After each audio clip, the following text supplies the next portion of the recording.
안녕하세요. 저는 서울에 사는 40대 여성입니다.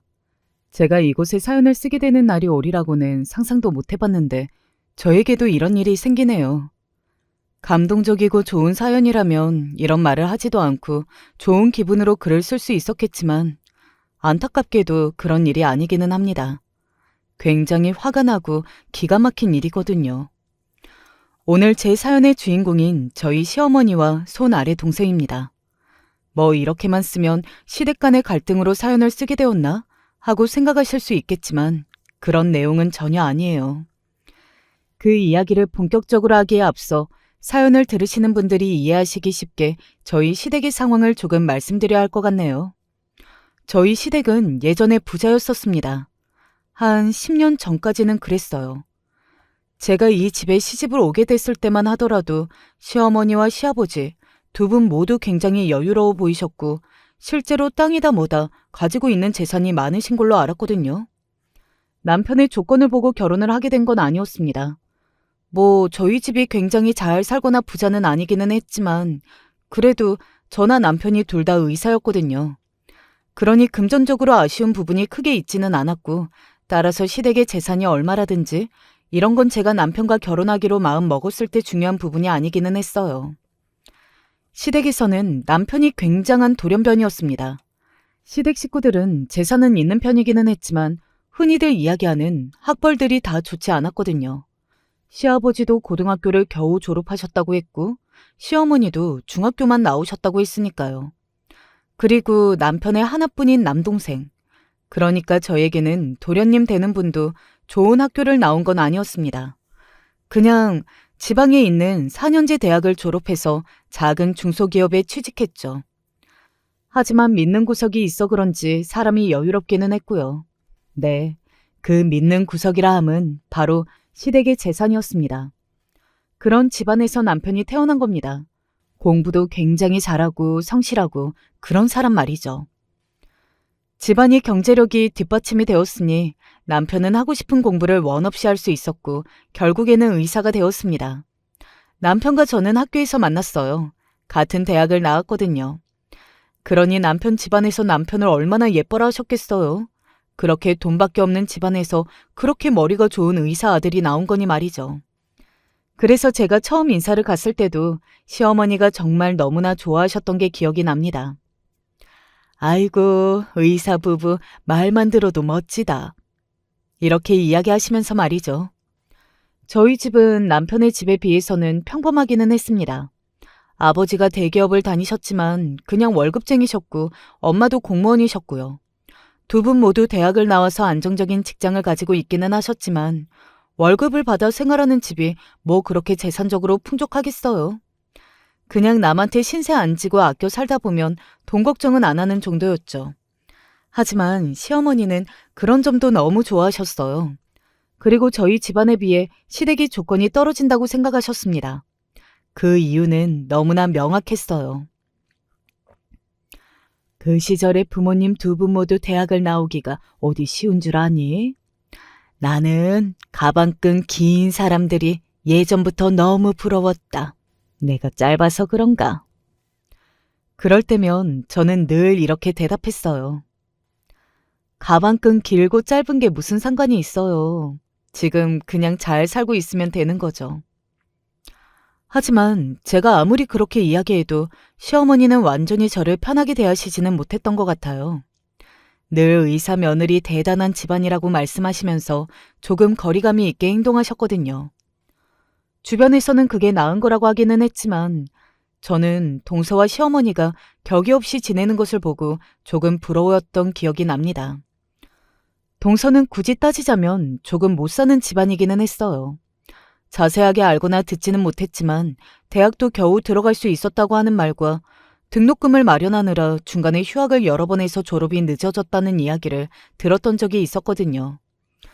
그리고 제가 알기로 동서는 결혼하고 일을 그만두고 나서도 주기적으로 친정에 돈을 보낸다고 들었습니다. 본인의 돈일 리 없으니 아마 도련님의 월급에서 어느 정도 보내는 거거나 아니면 시댁에서 도움을 받은 게 있을 걸로 생각하기는 했어요. 사실 주변에서는 그런 게 기분이 나쁘지 않냐고 물어봤던 적이 있었거든요. 시댁에 돈 있는 거 알아서 그렇게 착하고 달라붙어 있는 거잖아. 속이 너무 빤히 보이는 거 너무 얄밉지 않아?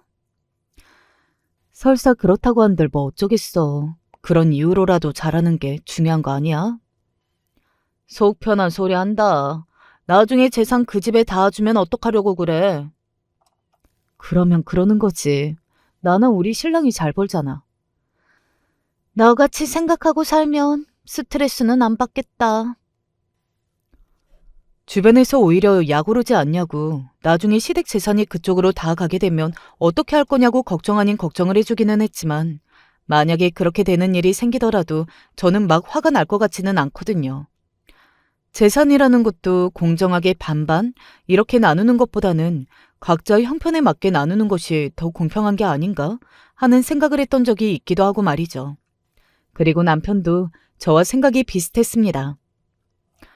우리가 둘 다 바빠서 부모님 챙길 여유가 없는 게 사실이고, 동생네가 부모님을 더 많이 챙기고 신경 쓰고 하니까 동생이 더 받아가는 게 맞지.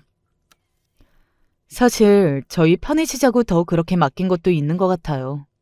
남편은 안과 의사였고 저는 정형외과 의사였거든요. 둘 다 돈을 많이 버는 과였기 때문에 더더욱 그런 생각을 편하게 할 수 있기도 했습니다. 그래서 시어머니가 동생에게 뒤에서 몰래 돈을 주고 있다는 것을 알게 되었을 때도 서운하거나 하지는 않았던 것 같아요. 그냥 그럴 수 있다고 생각했죠. 그런 제가 동서를 얄밉다 생각했던 적이 딱 한 번 있기는 했습니다. 그날 어쩌다 재산 이야기가 나오게 되었는지는 정확하게 기억이 나지는 않아요. 하지만 대화의 주제가 어쩌다 보니 거기로 가 있었습니다. 시댁 재산은 저희가 더 받는 게 맞죠. 형님이나 아주버님은 아무것도 안 하시잖아요. 뭐 그렇게 생각할 수 있죠. 시어머니나 시아버지가 아프셔도 그리고 반찬을 해다 날라도 동서가 하나 더 해다 나르기는 했으니까요. 하지만 그 이야기를 직접적으로 그렇게 듣는 건 또 다른 문제잖아요. 그래서 조금 서운한 티를 내기는 했습니다. 재산 문제야 뭐 어머님이나 아버님이 알아서 하실 문제이기는 하지만 그렇다고 그렇게 말하는 건 조금 서운하네. 나나 이 사람 둘 다 바빠서 그렇지 그래도 한다고 하고 아예 들여다보지 않는 것도 아닌데. 그런데 동서가 그런 제 말에 갑자기 눈을 세모나게 뜨더라고요. 설마 재산 같은 거 공평하게 가져가야 한다. 뭐 그렇게 생각하시는 건 아니죠? 그렇게 생각 안 한다고 해도 동서가 입으로 그런 이야기를 이렇게 하면 듣는 사람 처지에서는 서운할 수도 있다는 말이야. 동서가 더 하는 거 아무도 모르지 않는데 내가 꼭 아무것도 안 하고 뭔가를 바란다고 여기고 있는 것 같아서. 제가 그 정도로 좋게 이야기하면 본인도 그냥 좋은 게 좋은 거다. 가족끼리 모인 자리니 더 이상 말 나오는 게 싫어서 그만할 법도 하잖아요. 하지만 동서는 재산 문제에 있어서 끝까지 확실하게 짚고 넘어가려고 하더라고요.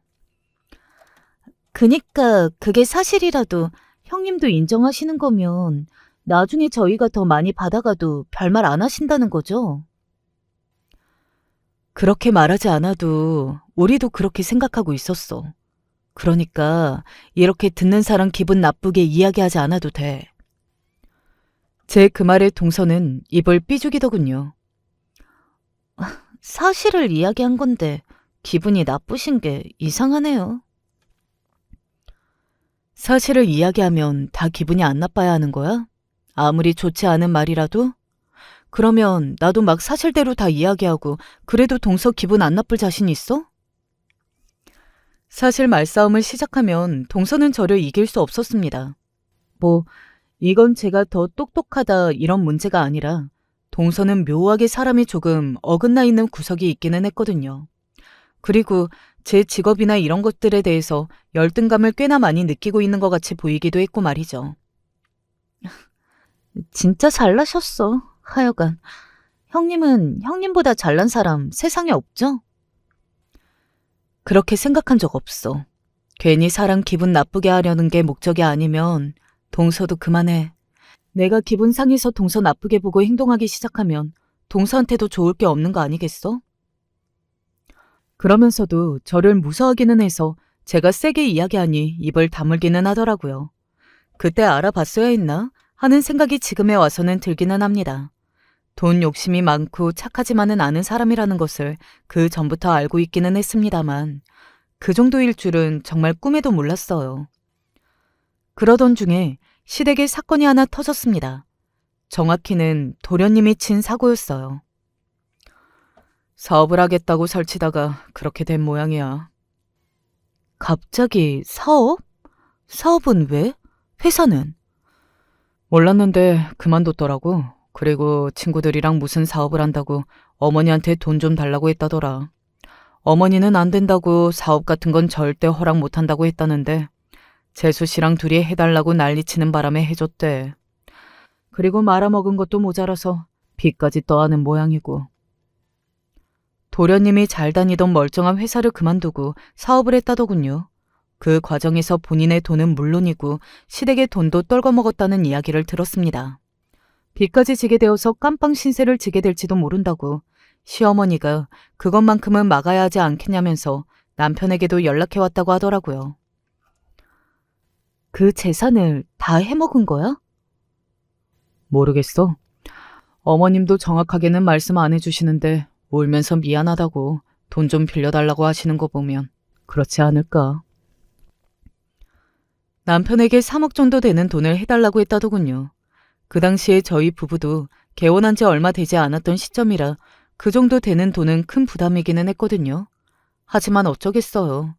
도련님이 깜빵 신세를 지게 될지도 모른다고 시어머니가 알아 누우셨다는데 말이죠. 그래서 그 돈을 해줬습니다. 그 뒤로 3억을 돌려받지는 못했어요. 뭐 저희 부부도 애초에 해줄 때 이거 못 받는 셈 치고 더는 없는 걸로 하자. 그렇게 생각하고 준 돈이기도 했고 다행히 그 뒤로 저나 남편의 병원이 잘 되어서 금방 다시 여유가 생기기도 했고요. 그 이후로 많은 변화가 생기기는 했습니다. 우선 시아버지가 얼마 가지 않아 병을 얻어 돌아가셨어요. 남편은 그게 도련님 때문이라고 생각했습니다. 스트레스가 만병의 근원인 법이라고 말이죠. 그래서 시아버지가 돌아가신 이후로 남편과 도련님은 거의 얼굴을 보지 않고 지내고 있어요. 또 한 가지 변화는 시어머니가 사시던 집과 도련님이 원래 살았던 그 집까지 다 팔아서 빚을 갚아야 했기 때문에 서울에서 비교적 집값이 싼 경기도로 살림을 합쳐 이사를 가게 되었다는 것이었습니다. 도련님은 그곳에서 직장을 얻었고요. 같이 서울에 살 때도 저나 남편은 너무 바빠서 자주 뵙지 못했었거든요. 그런데 외곽으로 이사를 하시고 나서는 더더욱 그렇게 되었던 것 같아요. 그래도 가끔 찾아뵈면 그래도 공기 좋은 곳에서 잘 적응하고 사시는구나 했던 것 같습니다. 처음에는 참 많이 힘들었는데 적응하고 나니까 이곳이 복잡한 서울보다 훨씬 낫다는 생각도 든다. 조용하고 여유롭고 산 좋고 물 좋고 공기 좋고. 나이가 드신 분께서 그런 환경도 나쁘지 않다 생각해서 마음을 놓았던 것 같아요. 물론 걱정되는 부분이 있기는 했습니다. 네, 그건 도련님과 동서였어요. 자주 안 오셨으면 좋겠어요. 동서 보러 오는 것도 아니고 어머님 뵈러 오는 건데? 형님 왔다 가시고 나면 어머님이 저랑 형님이랑 비교하는 말을 얼마나 많이 하시는 줄 아세요? 듣는 저는 기분 엄청 나쁘다고요. 솔직히 그 정도는 견뎌야 한다고 생각했거든요. 본인들이 날려먹은 시댁 재산을 생각해야 하는 거 아니냐고요. 이렇게 별말 없이 넘어가 주는 것도 감사하다고 절을 하지는 못할 망정 너무 뻔뻔하다는 생각이 들어서 저도 참지 못하고 한마디를 했습니다. 너무한 거 아니야? 뭐가요? 동서나 도련님이 어머님 평생 사시던 곳에서도 떠나오시게 만든 거고, 그리고 그 많은 재산 다 해먹은 걸로도 모자라서 우리가 준 3억도 아주 당연하다는 듯 갚을 생각도 안 하잖아. 그렇게 모든 가족들에게 피해만 주면서 어떻게 본인 편한 것만 생각해? 정말 뻔뻔하다고 생각하지 않아? 그런 제 말에 동서는 이를 꽉 깨물고는 저를 노려보더군요. 그러면 그런 일이 있었다고 입 다물고 하라는 대로 다 하면서 종처럼 살아요? 내가 그러래? 내가 종처럼 살라고 했어? 적어도 눈치를 조금이라도 봐야 하는 거 아니냐는 말이야. 이렇게 당당하게 할 말 다 하고, 그리고 가족들이 불편하다는 둥 하는 소리는 안 해야 하는 거 아니냐고, 양심이 있는 사람이면. 저와 동서가 그렇게 큰 소리로 다투고 있으니 시어머니가 저희 두 사람을 향해 다가왔습니다. 시어머니는 굉장히 안절부절 못하는 얼굴로 저희 두 사람을 말리기 시작하셨어요. 아이고, 그만하거라, 응? 뭔지는 몰라도 큰애, 네가 화 풀어라, 응? 그날도 하고 싶은 말이 정말 산더미처럼 많았지만 이를 악물고 온 힘을 다해 참았습니다. 시어머니의 그 곤란한 얼굴을 보고서는 말이죠. 하지만 동서는 전혀 반성을 하지 않은 얼굴로 씩씩거리며 저를 바라봤어요. 그런 동서의 태도에 시어머니를 어떻게 대하고 있을지 조금 걱정이 되더군요. 저야 가끔 보고 말 사이니 그렇다 치더라도 동서와 시어머니는 함께 살잖아요. 이제 물려줄 재산도 없는 시어머니에게 막 하면 어떡하지? 그래도 해먹은 돈이 있는데 양심이 있으면 사람이라면 그러지는 않겠지 하는 마음이 둘 다 들었던 것 같아요. 한 번은 시어머니에게 직접적으로 물어봤습니다. 동서가 혹시 어머니께 듣기 싫은 말을 한다든지 막 한다든지 그러지 않아요? 만약에 동서가 그런 행동을 하면 저한테 바로 이야기해 주세요. 그리고 거기 지내시기 불편하셔도 언제든지 말씀해 주셔도 돼요. 시어머니는 굉장히 좋은 분이셨고 아이들도 할머니를 굉장히 잘 따랐기 때문에 여차하면 저희 집에 모시고 사는 것도 생각했었습니다. 지금 사는 집도 크기가 큰 집이었고 어차피 집안일을 도와주시는 분이 계셨기 때문에 제가 힘들 것도 없고 말이죠. 그런데 시어머니는 손을 내저으며 이렇게 이야기하시더라고요. 아니다. 아유, 아니다. 하나도 불편한 거 없고 너희 집에 갈 생각도 없다. 너무 그렇게만 생각하지 마시고, 글쎄 없대도 그런다. 그렇게 단호하게 거절하셨습니다. 저는 시어머니가 그게 마음이 더 편하시다면 그렇게 하시는 게 좋다고 생각을 하면서도 영 마음이 놓이지 않아서 언제고 오시고 싶으시면 바로 말씀하시라고만 이야기했어요. 시어머니도 알겠다고 하셨고요. 그렇게 세월이 지났습니다.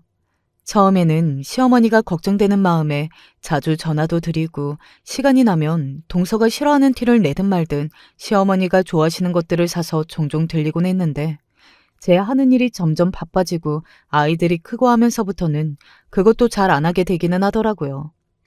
그리고 찾아뵐 때마다 그리고 통화를 할 때마다 괜찮은 것 같이 보이기도 했고 말이죠. 그래서 마음을 많이 놓았던 것 같습니다. 한 번은 동서가 시어머니를 모시고 서울로 바람을 쐬러 온 적도 있거든요. 어머님이 서울에 오시고 싶다 하셔서 왔어요. 그래, 잘했어. 형님은 여전히 멋지게 사시네요.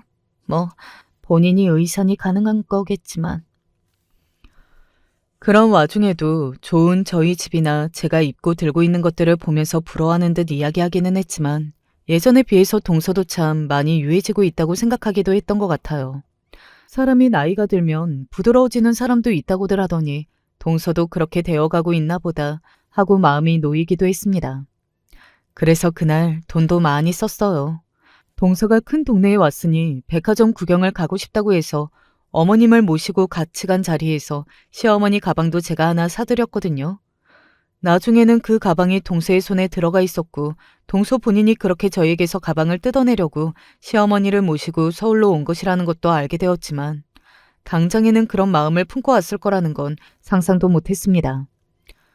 지금 와서 돌이켜 생각해보면 저도 참 순진했던 것 같기는 해요. 지금 와서 생각해보면 그때 동서의 그런 행동은 꽤나 노골적이었는데 말이죠. 저는 그래서 시어머니와 동서가 잘 지낸다고 생각했습니다. 아마 그날 그 일을 목격하게 되지 않았다면 지금까지도 그렇게 생각했을 것 같아요. 이렇게 생각하니 끔찍하네요. 그날 그렇게 동서의 집에 간 게 천만다행이라고 해야 할까요? 그날은 제가 근처에 볼 일이 있었던 날이었습니다. 그래서 동서의 집에 갈 예정이 없었어요. 당연히 연락도 하지 않았고요. 그런데 원래 예정되었던 시간보다 약속이 일찍 끝나서 갑자기 여유가 생겼어요. 뒤에 일정도 없고 시어머니의 얼굴을 뵌 지도 조금 된 것 같아서 여기까지 온 김에 잠깐 들려야겠다는 생각이 들었습니다. 그래서 시어머니에게 전화했는데 받지 않으셨어요. 바로 동서에게도 했지만 받지 않았습니다. 다시 서울로 핸들을 돌릴까 하는 생각도 들었지만 과일이라도 사다가 대문 앞에 두고 와야겠다고 생각이 들었어요. 그래서 근처 마트에서 과일 몇 가지와 시어머니가 좋아하시는 생선을 사서 들고 동서의 집으로 갔습니다. 띵동 하고 벨을 눌렀는데 안에서 아무런 기척이 들리지 않았습니다. 그래서 아무도 없나 보다. 이 시간에 다들 어디 가셨지? 라고 생각하며 돌아서려던 때 문이 열렸습니다. 그리고 고개를 내민 건 시어머니셨어요. 어머님 계셨어요? 근데 왜 전화도 받지 않으시고 이렇게 늦게 나오셨냐는 말을 하려던 때였어요.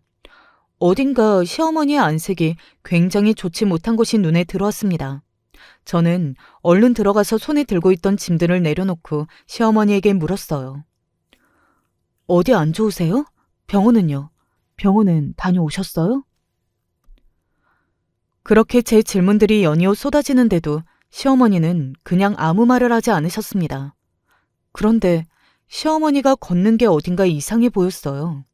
정형외과 의사인 제 눈에 그게 확 들어왔습니다. 어머니, 다리 불편하세요? 제 그 물음에 시어머니가 어딘가 뜨끔하고 놀란 얼굴로 저를 바라봤어요. 속으로 생각했습니다.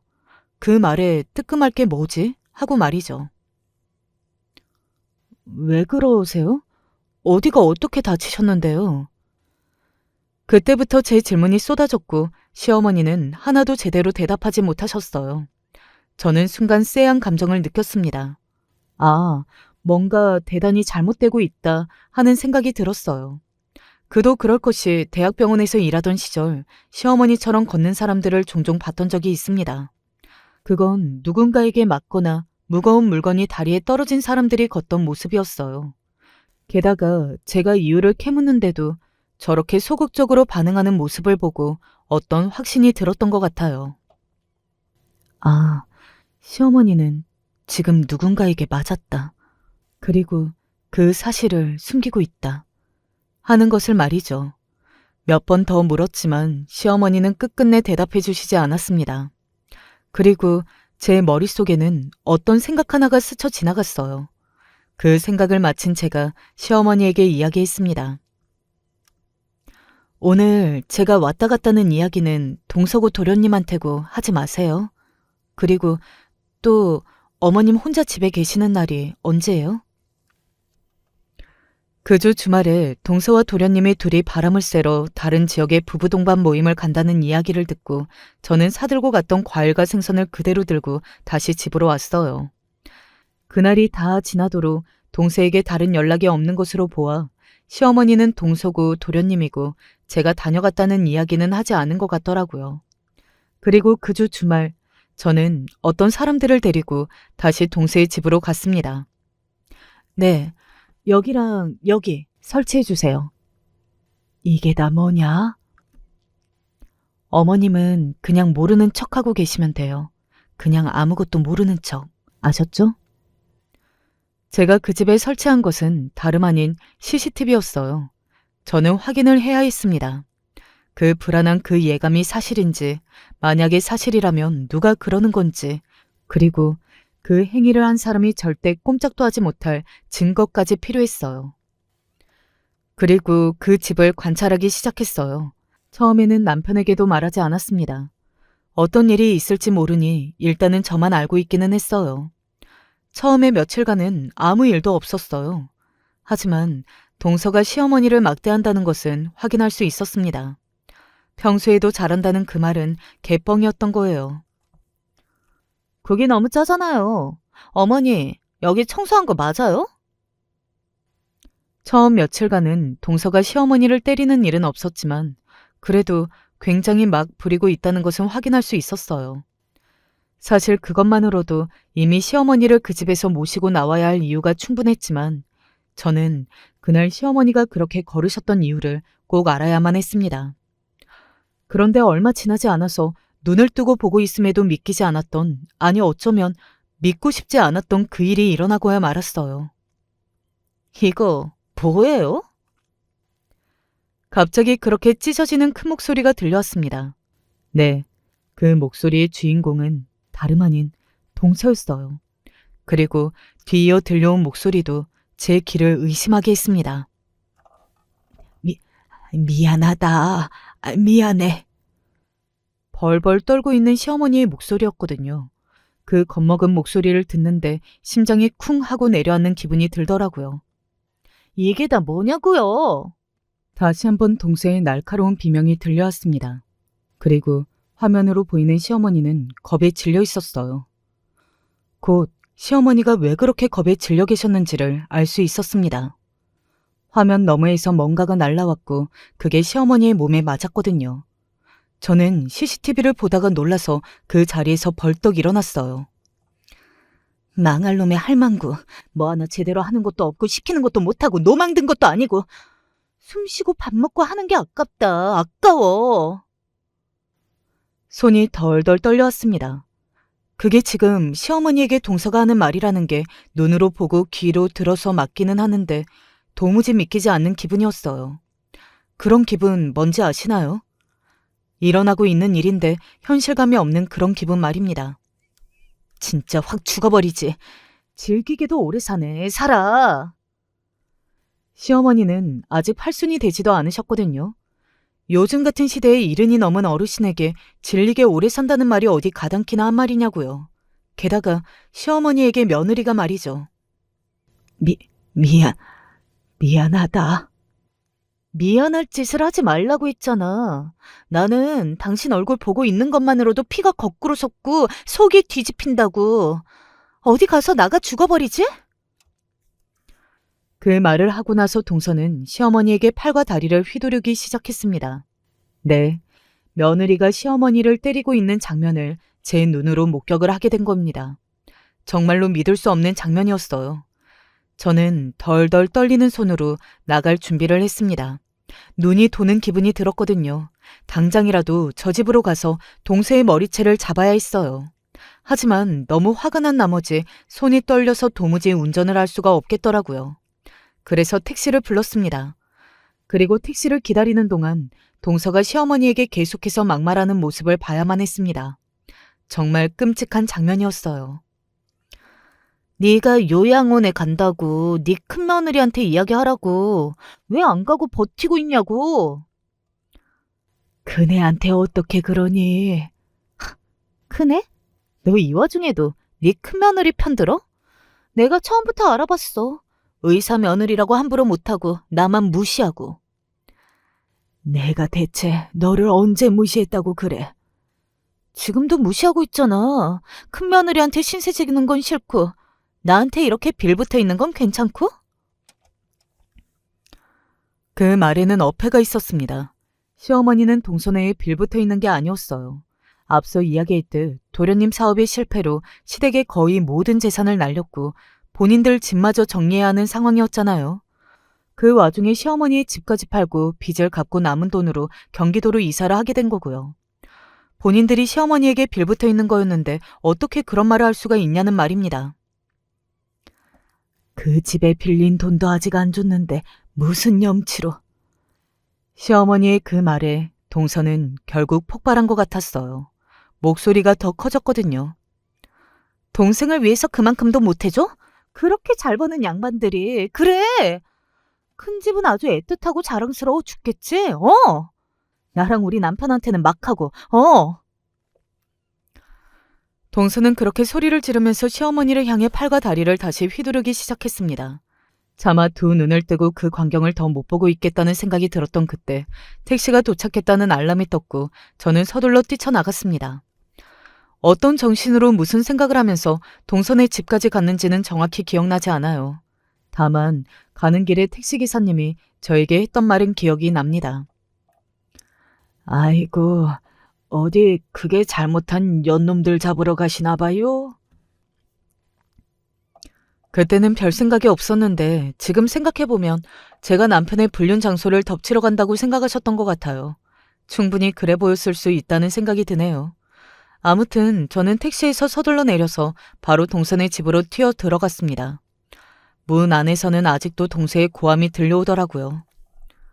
빨리 죽어버려. 나 보험금이라도 받게. 그 말을 듣는데 손이 다시 부들부들 떨려서 비밀번호를 치는 것도 힘이 들 지경이더라고요. CCTV를 설치하러 동서의 집에 다시 방문했을 때 시어머니를 통해 도어락 비밀번호를 들어뒀었거든요. 겨우 문을 열고 집 안으로 들어섰습니다. 집안은 그야말로 난장판이었어요. 동서가 뭔가를 엄청나게 많이 던진 것 같더라고요. 깨진 접시부터 솜이 터진 베개까지. 저는 살다 그런 장면은 처음 봤습니다.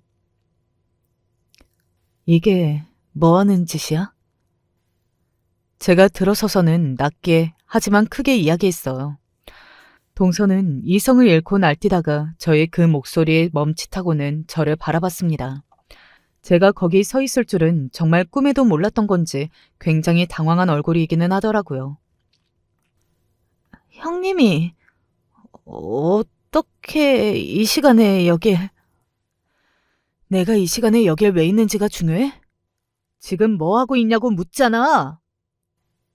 아마 제가 그렇게까지 화를 내는 모습은 동서도 시어머니도 처음 보는 모습이었을 겁니다.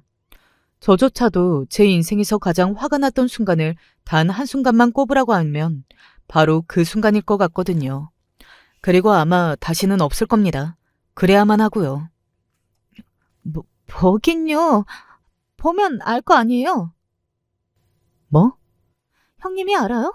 이 멍청한 노인네랑 같이 살면서 내가 받는 스트레스를 아냐고요.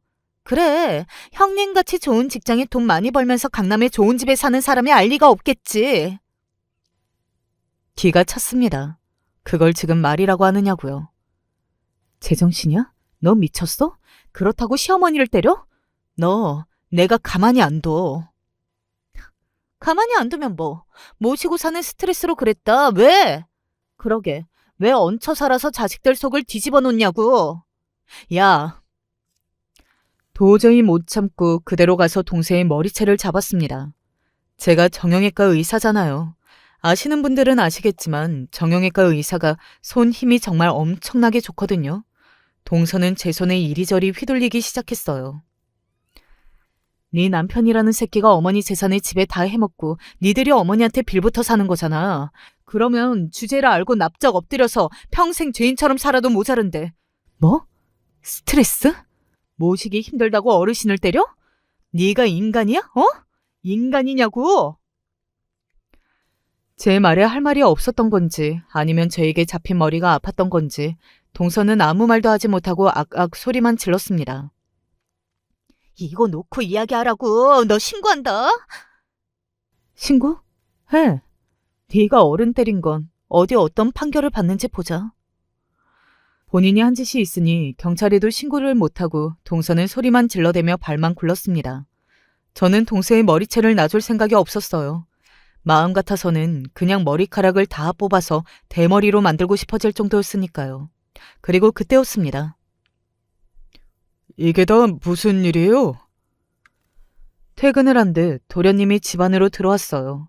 제가 순간 손에 힘이 풀렸고 동서는 그 순간을 놓치지 않고 그대로 자신의 남편에게 달려가 안겼어요. 그리고는 세상 억울한 얼굴로 이렇게 이야기하더군요.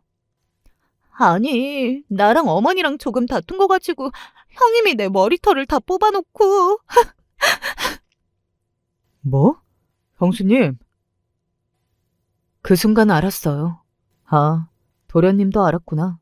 자신의 어머니에게 자기 부인이 어떻게 하고 있었는지 말이죠. 보통 그런 상황이라면 자기 어머니 상황도 살피기 마련인데 전혀 그런 것 없이 저에게 소리부터 질렀으니까요. 지금 도련님이 나한테 소리 지를 때요? 제 그 말에 대답하는 도련님을 보고 확신했습니다. 아, 두 사람이 함께하는 짓이구나 하는 것을 말이죠. 도련님이 이렇게 이야기했거든요. 저희 집안일입니다. 형수님은 간섭하지 말아주시죠. 저는 그 순간 다시 뚜껑이 열리는 기분이 들었습니다. 눈을 감고 숨을 들이마셨어요. 도련님 집안일이라고요? 제 시어머니시기도 한데요. 저희가 모시고 사는 거지 않습니까? 자주 오지도 않으시면서 이렇게 남의 집안일에 간섭까지 하시는 거 너무하시다는 생각 안 드세요? 너무해요?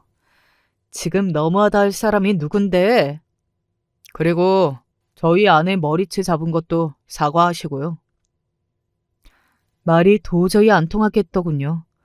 그렇게 더럽게 나온다면 나도 똑같이 나가야겠구나 하는 생각이 그때 들었던 것 같아요. 저는 이렇게 말했습니다. 그래요? 남의 집 일이라고 했죠, 방금. 네. 그러면 남이 빌려준 3억 내놔요. 그 순간 도련님과 동생의 표정이 싹 변했습니다. 제 입에서 그 말이 나올 줄은 몰랐던 모양이었는지 저희에게 빌려간 3억이라는 돈을 잊고 지냈는지 말이죠. 갑자기 그게 무슨 소리세요? 남이라며 우리가 왜 남한테 그 큰 돈을 받지도 않을 생각으로 빌려줘야 하는 건데? 남이니까 돌려받아야지. 얼른 줘, 3억. 두 사람은 눈에 띄게 당황하기 시작했어요.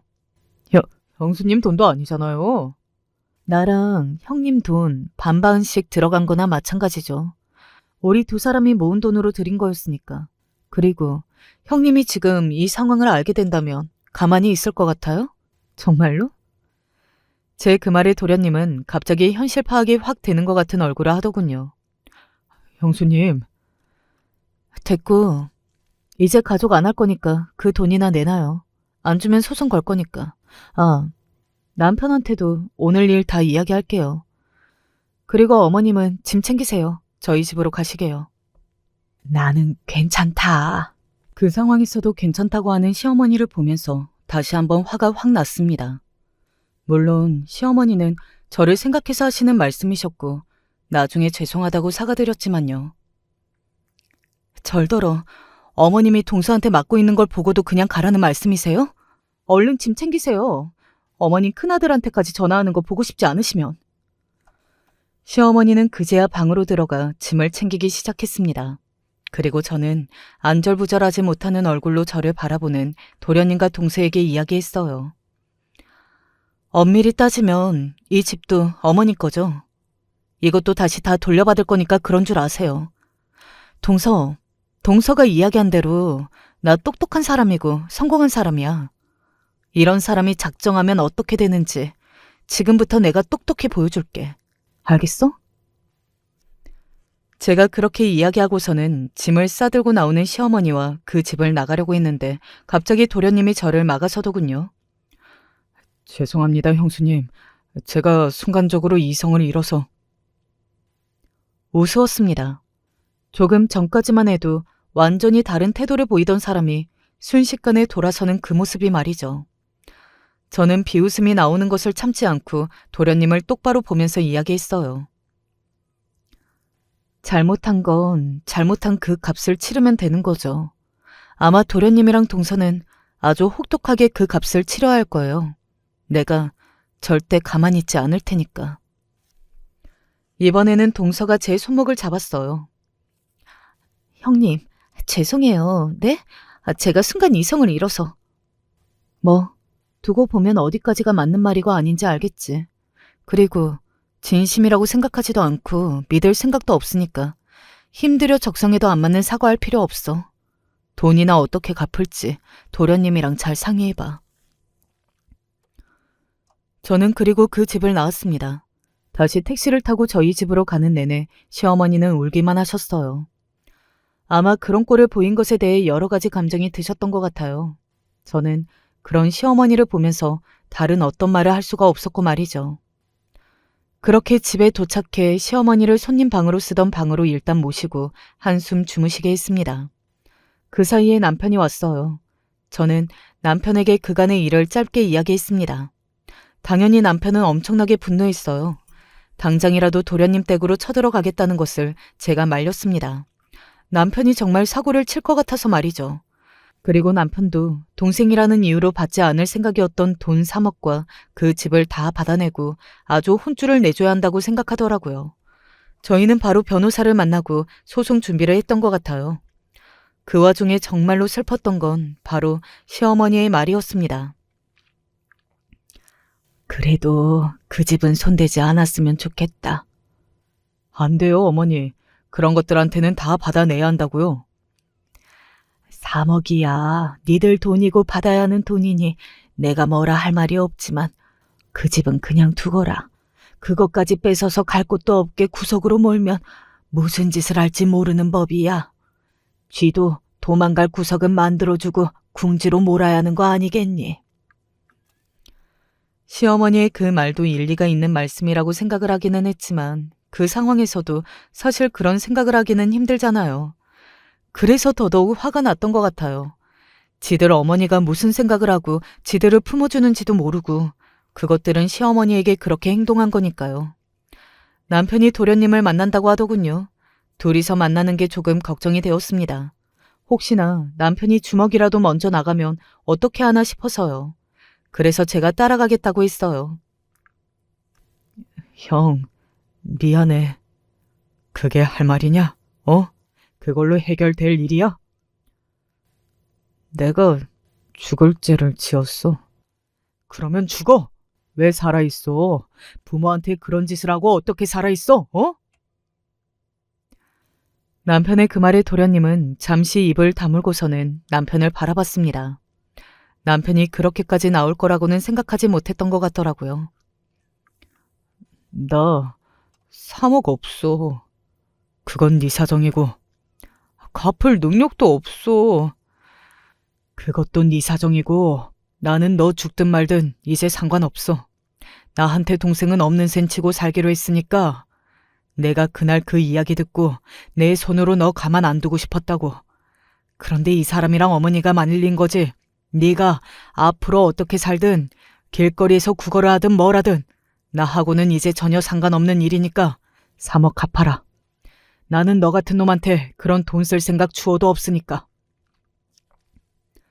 남편이 그렇게 이야기하니 도련님은 금방 본색을 드러내더군요. 못 줘. 없는데 어떡해. 고소하든 뭐라든 형 마음대로 하는데 나는 줄 돈 없으니까 그런 줄 알아. 소송비나 더 쓰겠지 뭐. 우리가 그 소송비가 아까울까 봐서요? 그래. 어디 끝까지 가보자. 나는 너한테 3억 받아내고 만다. 억울해서 잠도 안 와. 남편과 저는 그 자리에서 일어섰습니다. 남편이 그 자리에 나가기 전에 혹시나 만나서 첫마디가 어머니 괜찮으시냐라고 하면 한 번 더 기회를 주자 하는 이야기도 했었거든요. 하지만 시어머니 안부는 묻지도 않는 그 모습에 다시 한번 치가 떨렸던 것 같아요. 그리고 며칠 뒤였습니다. 병원으로 반갑지 않은 손님이 찾아왔어요. 네, 바로 동서였습니다. 남의 직장에 이게 무슨 민폐야? 형님이 만나주지도 않고 연락도 안 받으시니까요. 이거 말고는 방법이 없잖아요. 그 와중에 저는 봤어요. 동서의 그 질투 어린 시선을 말이죠. 그런 상황에서도 그런 표정을 지을 수 있다는 게 정말 나와는 다른 사람이구나 하는 생각을 했던 것 같습니다. 그리고 한 말도 정말이지 가관 그 자체였다니까요. 병원 엄청 잘 되네요? 그게 동서랑 무슨 상관인데? 이렇게 사람이 많으면 3억 정도는 껌값이겠구만. 그걸 기어코 받아가야겠어요? 헛웃음이 나왔습니다. 내가 이야기했지. 받을 생각 없었다고. 그런데 그 생각을 바꾸게 한 게 너랑 네 남편이잖아. 이런 식으로 찾아오면 더더욱 그 생각이 굳어지는데? 하, 이러면 나도 방법이 다 있는데? 더 이상 장사 못하게 해줘? 병원에서 깽판을 치려고 그런 생각을 가지고 찾아온 것 같더라고요. 사실 그 부분도 남편과 저는 이미 예상했던 부분이었습니다. 사람이 어쩌면 이렇게 저질스러울 수 있는 건지 탄식이 나왔던 것 같아요. 너, 내가 뭐 들고 있는지 모르지? 저는 처음으로 그 CCTV 이야기를 꺼냈습니다. 그날은 정신없어서 이야기하지 못했었거든요. 동서는 의아했지만 어딘가 불안한 얼굴로 되물었어요. 뭘 가지고 있으신데요? 내가 그날 어떻게 그 집에 갈 수 있었을 거라고 생각해? 제가 그 말을 하자마자 동서의 안색이 파리해지는 것이 보였습니다. 본인도 한 번도 생각해보지 않았던 거죠. 제가 어떻게 알고 그 집에 그 시간에 딱 갈 수 있었던 건지 말이죠. 뭐 어디 CCTV라도 설치해둔 거예요? 동서는 아마 반은 에이 하는 마음으로 물어본 걸 겁니다. 하지만 저는 아무런 대답을 하지 않고 대신 동서를 뚫어져라 바라봤어요. 아마 그것이 대답이 되었을 겁니다. 그거 불법이잖아요.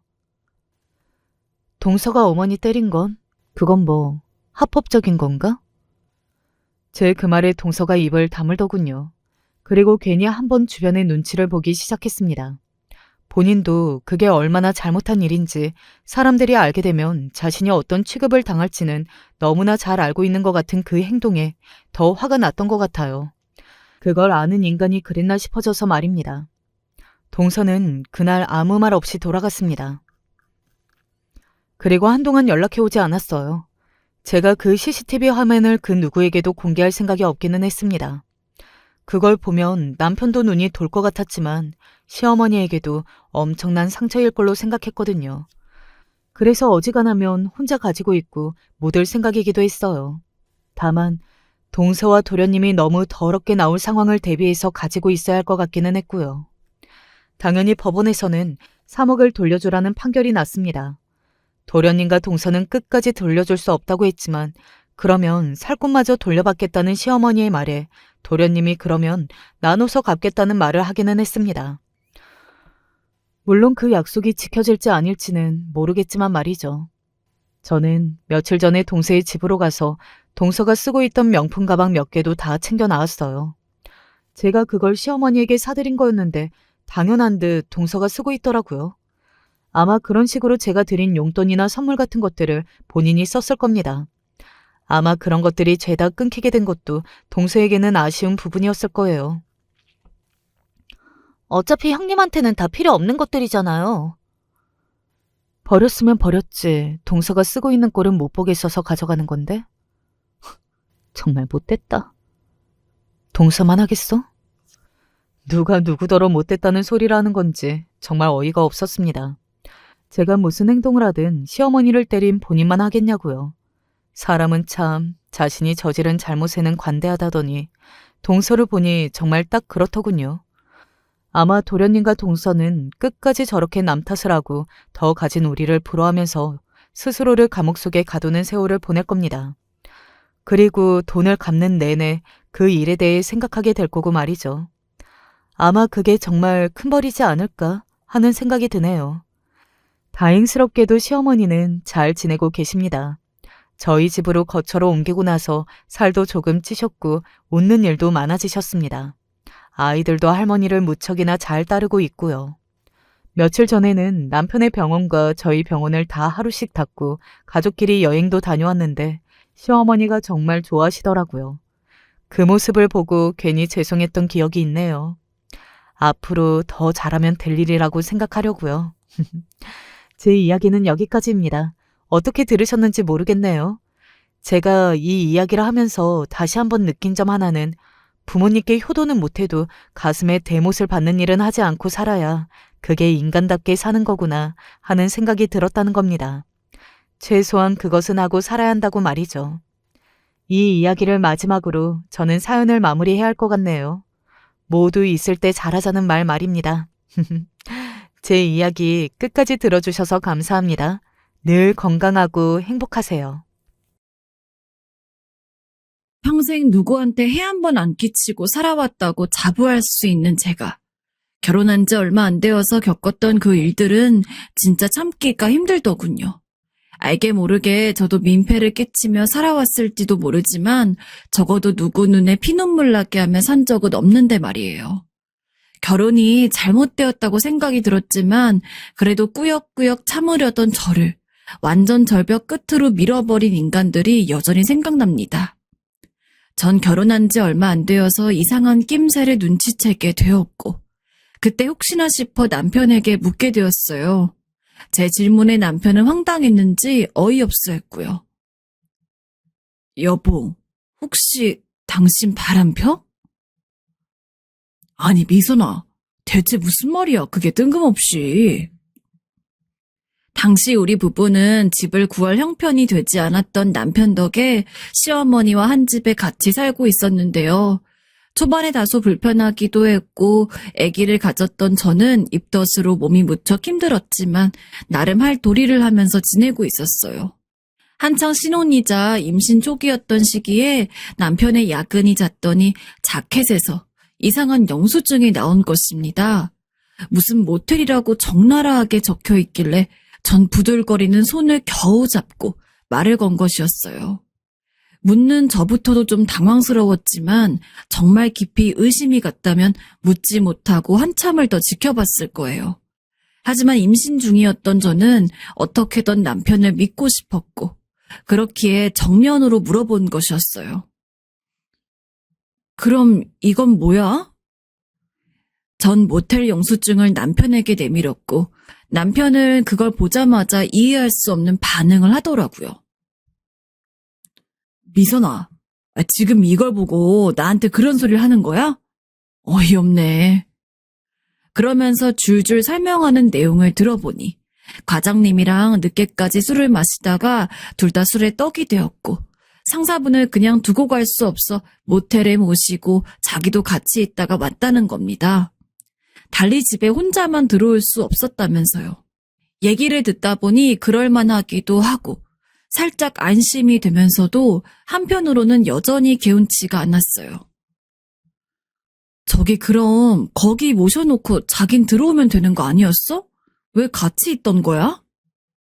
사실 제 입장에서는 그런 영수증을 보고 놀랐으니 물을 수도 있는 것이었는데 남편은 약간 정 떨어진다는 말투로 저에게 짜증스레 말을 하더라고요. 있잖아, 미선아. 내가 그 술자리가 뭐가 좋다고 남아있었겠어? 잘 보이려고 있던 거 아니야. 아무리 그래도 부하 직원이 술을 마시다가 모텔까지 옮겨놨으면 옆에 있으면서 혹시 토하지는 않는지 일어나면 해장국이라도 챙겨드려야 나도 좀 뭐라고 생색을 낼 수 있을 거 아니야. 너도 진짜 애지간히 사회생활 이해 못한다. 이걸 내가 설마 여자랑 같다고 생각하는 거야?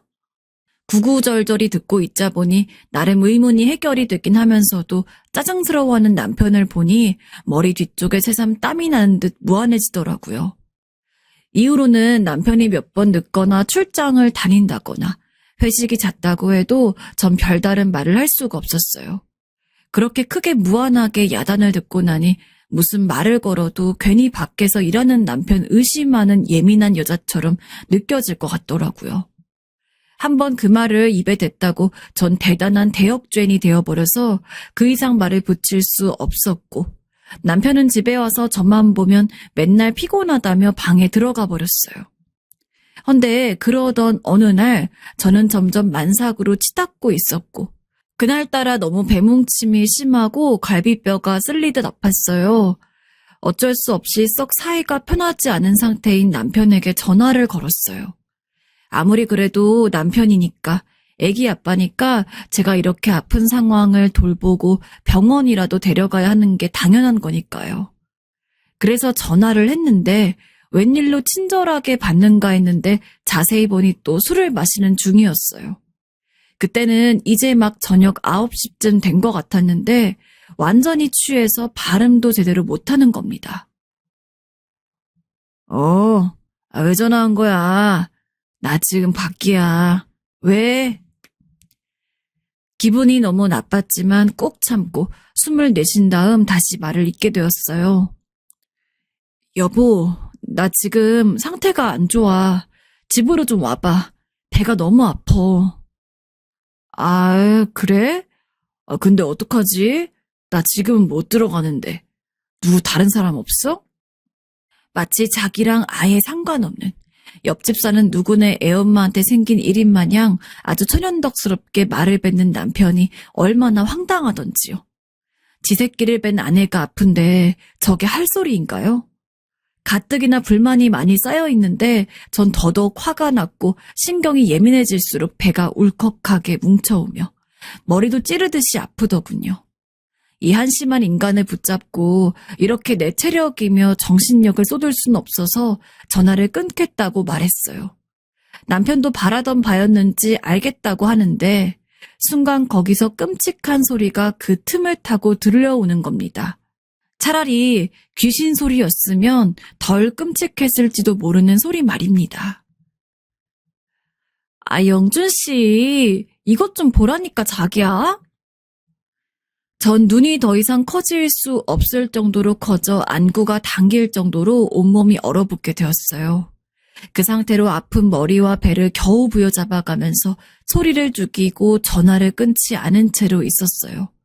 그런데 전화를 끊은 줄 알고 있던 저 바보 같은 남편은 대체 어딘지도 모르겠는 장소에서 웬 여자랑 부어라 마셔라 하고 있더군요. 이 부분까지도 뭐 접대상 왔다고 하면 전 할 말이 없을 것 같아서 그 혼란 속에서도 어떻게든 전 마음을 가다듬고 아닐 거라고 속으로 되뇌이면서 그 동아줄을 붙잡고 있었어요. 설마 아니겠지. 이렇게 곧 아기를 낳을 부인이 있는데 바람필 리가 없을 거야. 하고 계속 생각을 바꾸려고 하는데 귓속으로 들려오는 여자 목소리는 계속 볼륨이 커지는 겁니다.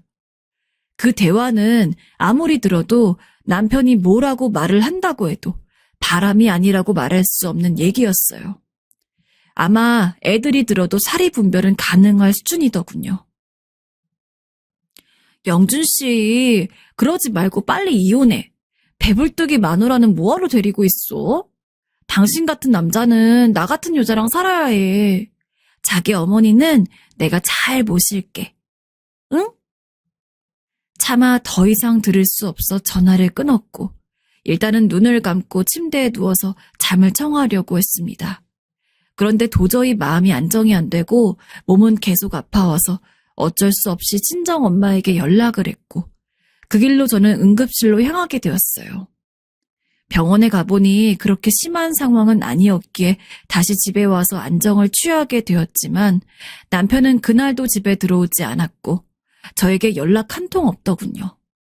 그동안 어떻게든 믿어보려고 했음에도 자꾸 쎄하게 느껴지던 남편의 반응과 갈수록 고돼지는 시어머니의 시집살이며 저를 무시하는 상황들이 겹쳐지면서 심한 모멸감과 우울감이 함께 밀려왔어요.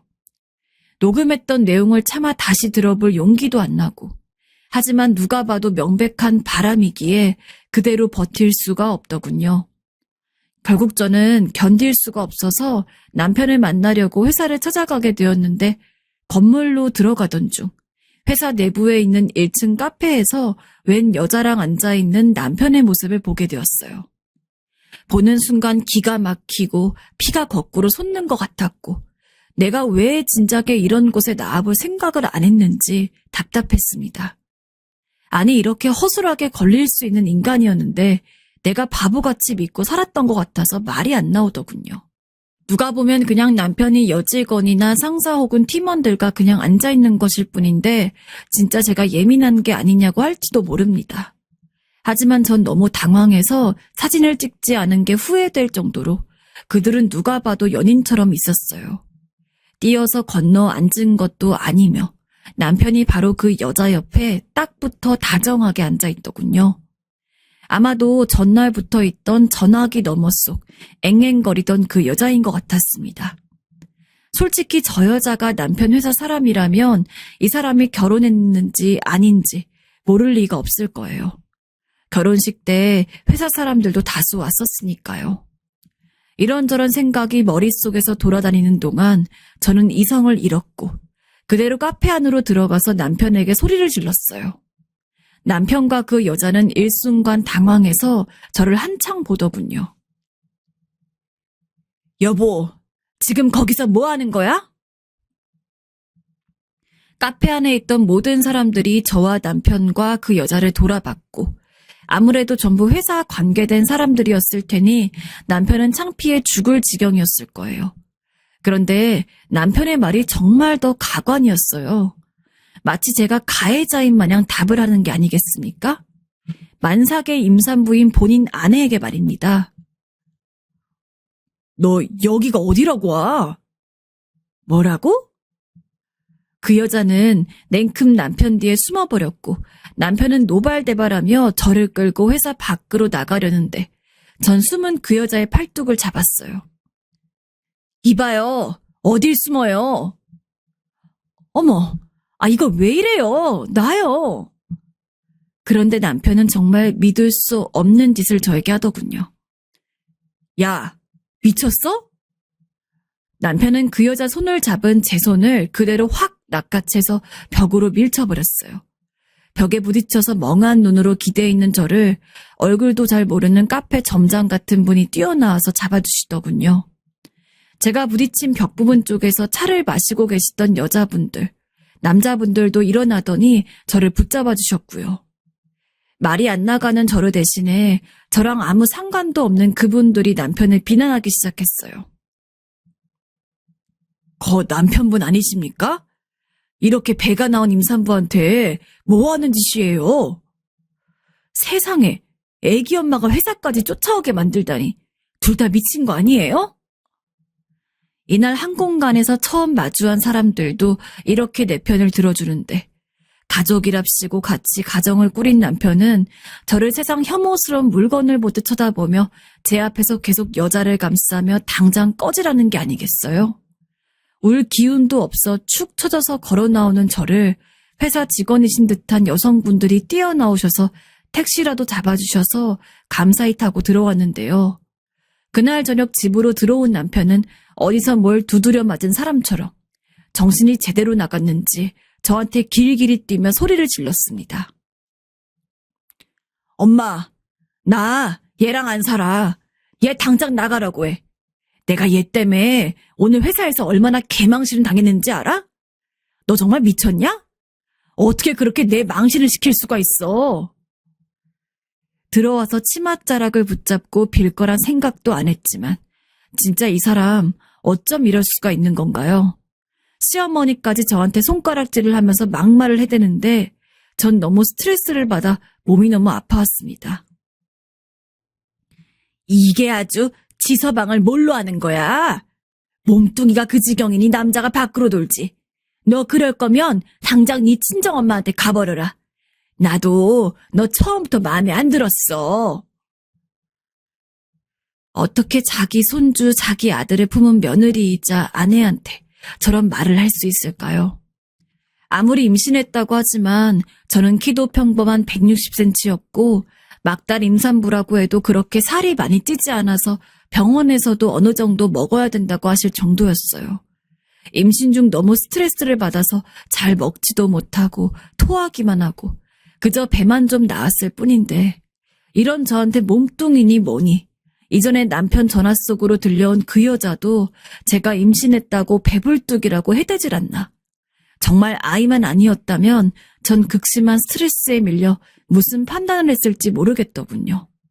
더는 견딜 수가 없어서 그 길로 짐을 대강 싸서 택시를 타고 친정엄마 댁에 왔고 엄마께는 걱정을 끼치고 싶지 않아 거짓말을 했어요. 엄마도 사는 게 힘드시거든요. 시어머니가 위독하셔서 남편이 모시고 병원에 갔어. 나 그 집에 혼자 있는데 몸이 계속 힘들어서. 엄마, 나 여기 신세 좀 져도 돼? 엄마는 자세한 사정은 모르지만 걱정스러운 얼굴로 알겠다고 하셨고 전 그렇게 친정엄마 댁에 있었어요. 아기를 낳기까지 정말 얼마 안 남았는데 갑자기 모든 게 무섭고 다 세상 서럽더라고요. 이대로 남편도 없이 애를 낳으러 가야 하는 게 아닌가. 절망하고 있는 사이 남편으로부터 연락이 왔어요.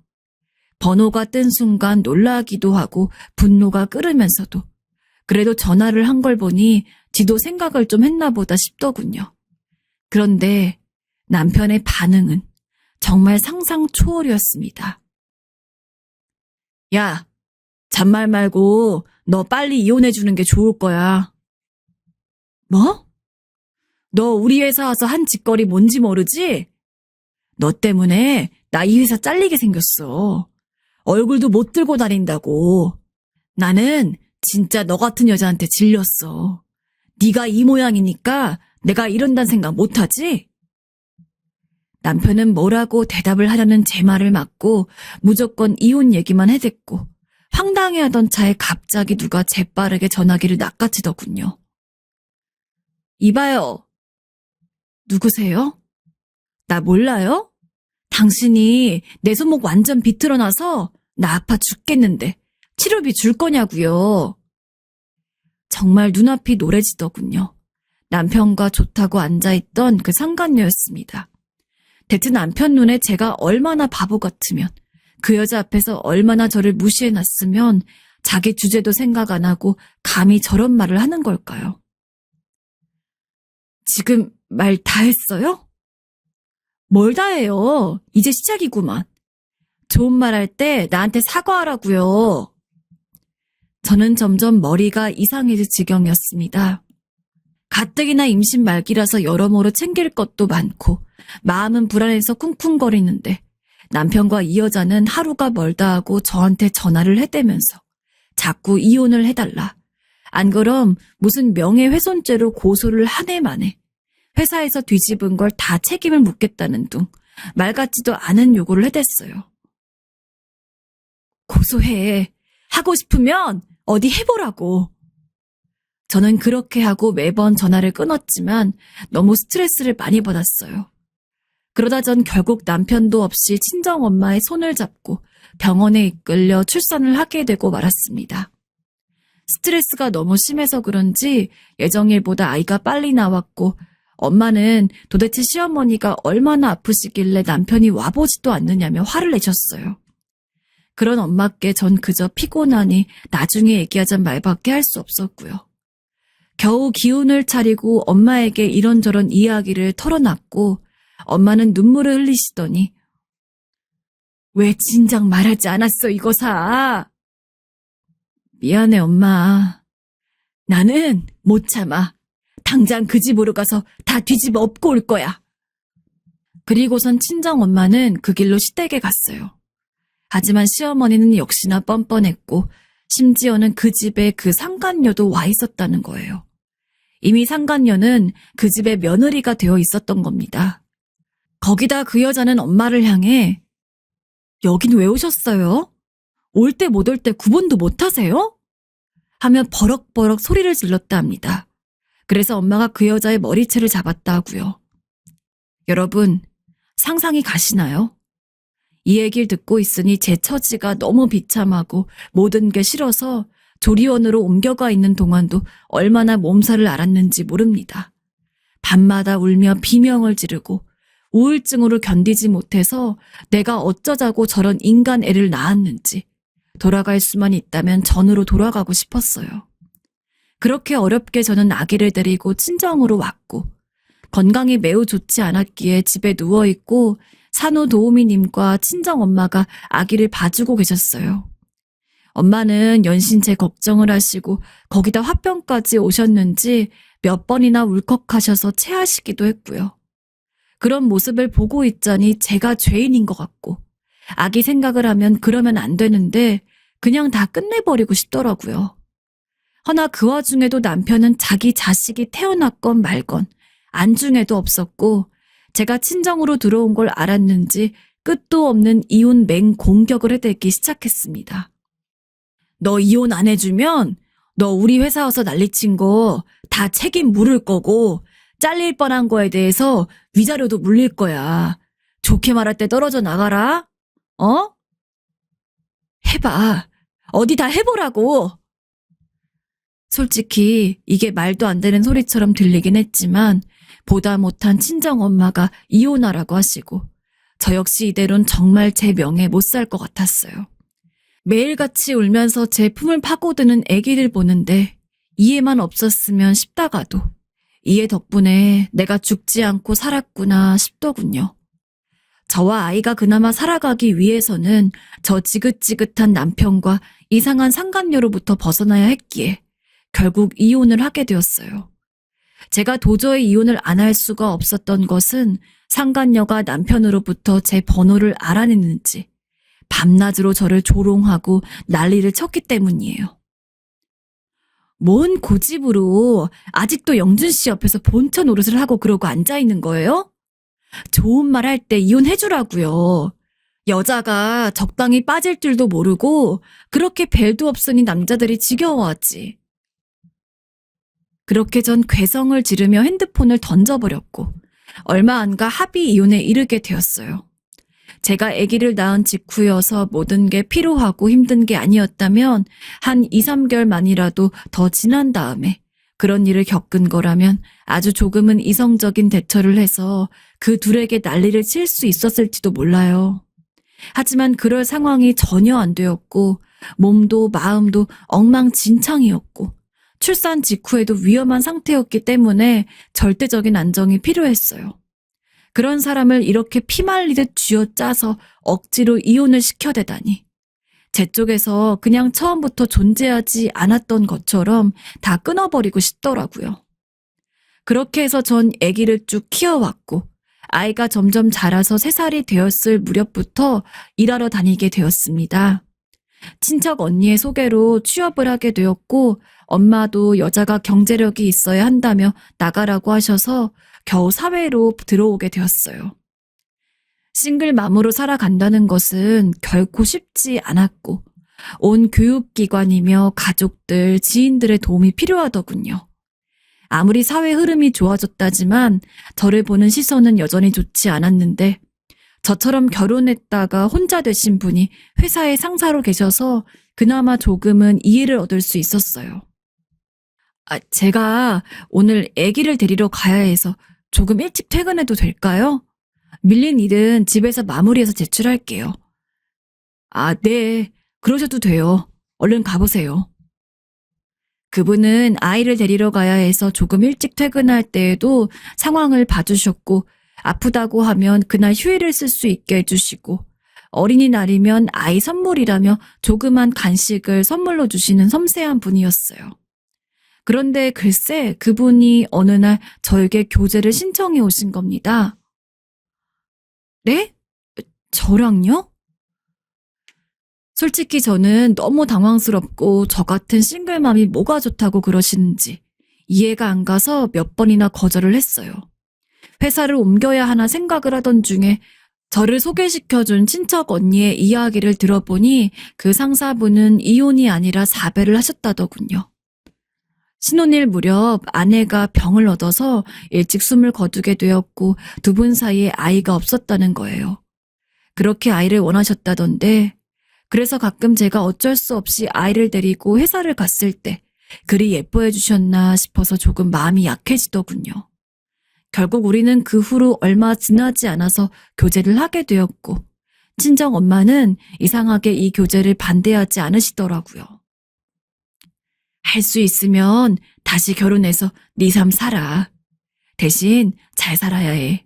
네 인생이니까 말이야. 엄마는 대신 못 살아줘. 그 말에 한참을 생각하면서 저도 여러 부분에서 다짐을 하게 되었고 재혼을 해서 1년 정도 지나 딸아이를 낳아 키우게 되었어요. 아이들끼리 터울이 나는 것도 있고 딱히 재혼 가정이라는 느낌이 들지 않을 정도로 잘 지내오고 있었어요. 그럭저럭 저는 요즘의 삶에 만족하고 있고 평생 혼자 살아가려고 입술이 찢어지도록 악물었던 그때를 떠올리니 참 사람 일은 모른다고 생각을 하게 되었어요. 그런데 사람 일은 알 수 없다는 것을 최근에 다른 모양새로 또 겪게 되었지 뭡니까?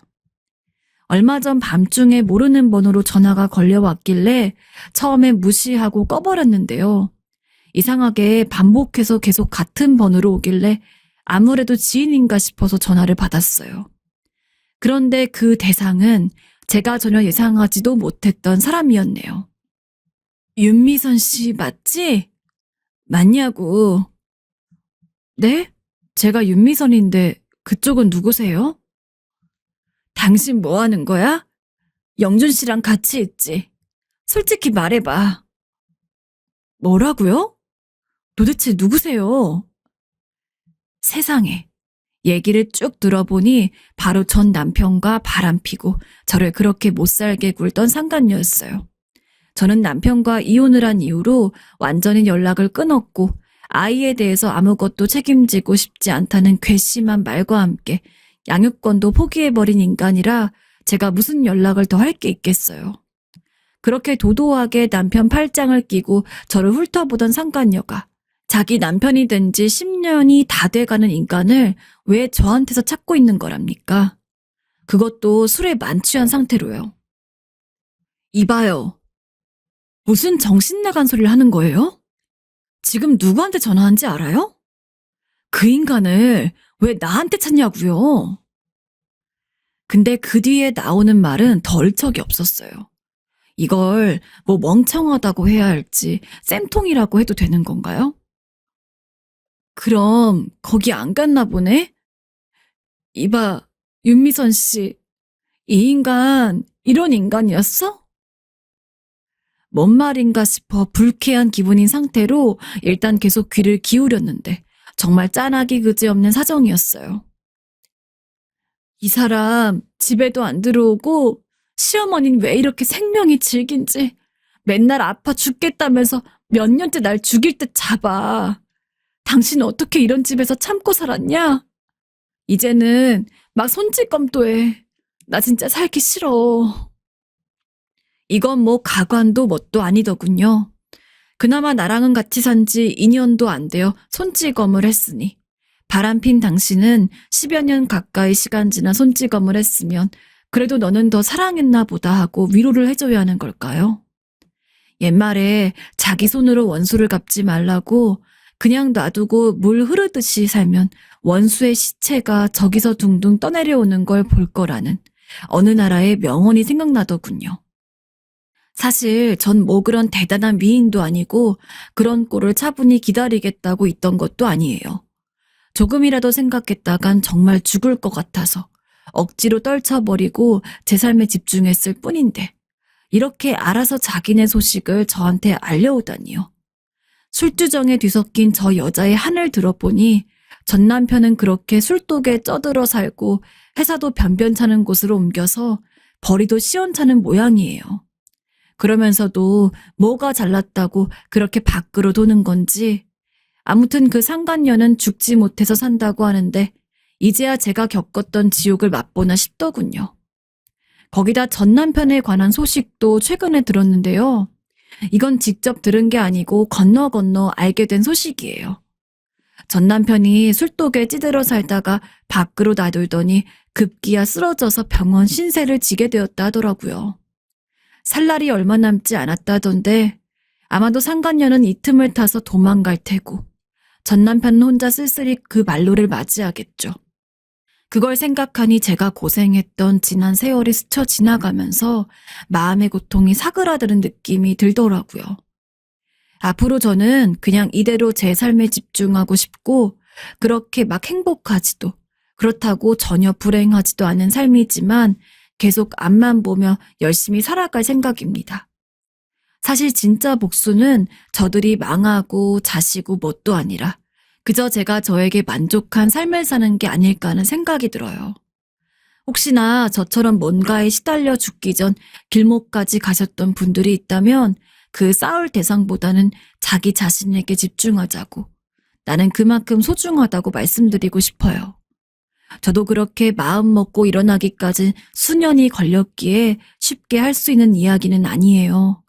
다만 세상엔 억울하고 힘든 일이 너무 많기 때문에 거기서 살아남으려면 자기만의 맷집을 키워야 스스로를 지킬 수 있겠더군요.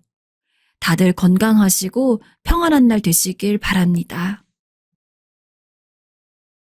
어린 시절 불우한 가정 환경에서 자랐습니다. 알코올 중독 아버지 밑에서 기 한 번 못 펴고 늘 아버지를 피해 다녔던 어머니. 전 그 누구에게도 사랑받지 못했습니다. 어릴 땐 그저 제가 아버지를 쫓아다니고 어머니를 쫓아다니면 두 분이 저를 사랑해 줄 거라 믿었습니다. 하지만 아버지는 제가 다가가면 어디에 아버지 술을 먹는데 방해를 해? 라며 먹고 있던 소주병을 던졌고 그 덕에 전 여전히 이마의 흉터가 길게 찢어진 채로 남아있습니다. 아버지가 던진 소주병에 맞아서 찢어진 피부를 제때 치료하지 못해서 몇십 년 동안 남아있던 거죠. 그때 알았습니다. 아버지가 저를 좋아하지 않는다는 것을요. 그 이유는 굉장히 먼 훗날에 알았습니다. 애초에 아버지는 어머니랑 결혼할 생각이 없었지만 어머니가 저를 가지시게 되었고 이 사실을 알게 된 어머니의 부모님, 즉 저의 조부모님께서 여자를 임신하게 했으면 책임을 져야 할 거 아니야. 라며 강경하게 나오는 통에 아버지는 어쩔 수 없이 어머니와 결혼을 하게 된 거였습니다. 당연히 그런 상황에서 어머니는 물론 아이인 제가 좋을 리도 없었겠죠. 제가 없었으면 어머니랑 결혼하지 않았어도 됐을 테니까요. 원래부터 술을 좋아했던 아버지는 제가 이 세상에 태어나고 나서 정말로 어머니에게서 벗어날 수 없다는 생각에 매일같이 술만 마시며 이 현실을 잊으려고 했고, 어머니는 어머니대로 아버지와 결혼을 하고 싶지 않았다고 합니다. 하지만 애까지 생긴 입장에서 결혼을 하지 않을 수가 없었기에 혼인신고를 했고, 그런 상황에서 어머니 역시 저를 좋아할 리 만무했죠. 저는 누구에게도 사랑받지 못할 아이였던 겁니다. 아무리 제가 노력한다고 해도 말이죠. 성진아, 엄마가 여기 앞에 가게에서 우리 성진이 좋아하는 맛있는 사탕 사올게. 그러니까 집에서 기다리고 있어. 알았지? 엄마 금방 올게. 응, 알겠어. 언젠가 어머니가 처음으로 제게 사탕을 사준다고 했던 날이 기억납니다. 술을 마시러 나간 아버지는 집에 없었고 저와 어머니만 있었는데 어머니는 한 손에 큰 가방을 들고 있었어요. 당시엔 어머니가 도망갈 거라고는 생각을 하지 못했습니다. 하지만 그 큰 가방에 뭐가 들어있을까 싶어서 어머니 치맛자락을 붙잡고 엄마, 저 가방 안에 뭐가 있어? 라고 물었습니다. 어머니는 아무렇지도 않게 웃으며 별거 아니야. 아무것도 안 들어있어. 라고 이야기를 하셨지만 그 안엔 아마 집에 있던 어머니 짐이 들어있었을 겁니다. 그러나 그때 저는 아무것도 모르고 그냥 어머니가 사온다던 사탕이 너무 기대가 되어서 집에서 얌전히 어머니를 기다렸어요. 30분, 1시간, 5시간. 금방 온다던 어머니는 늦은 밤이 될 때까지도 돌아오지 않았습니다. 엄마는 언제 오지? 벌써 어두워졌는데 오늘은 사탕을 사려는 사람이 많은 건가?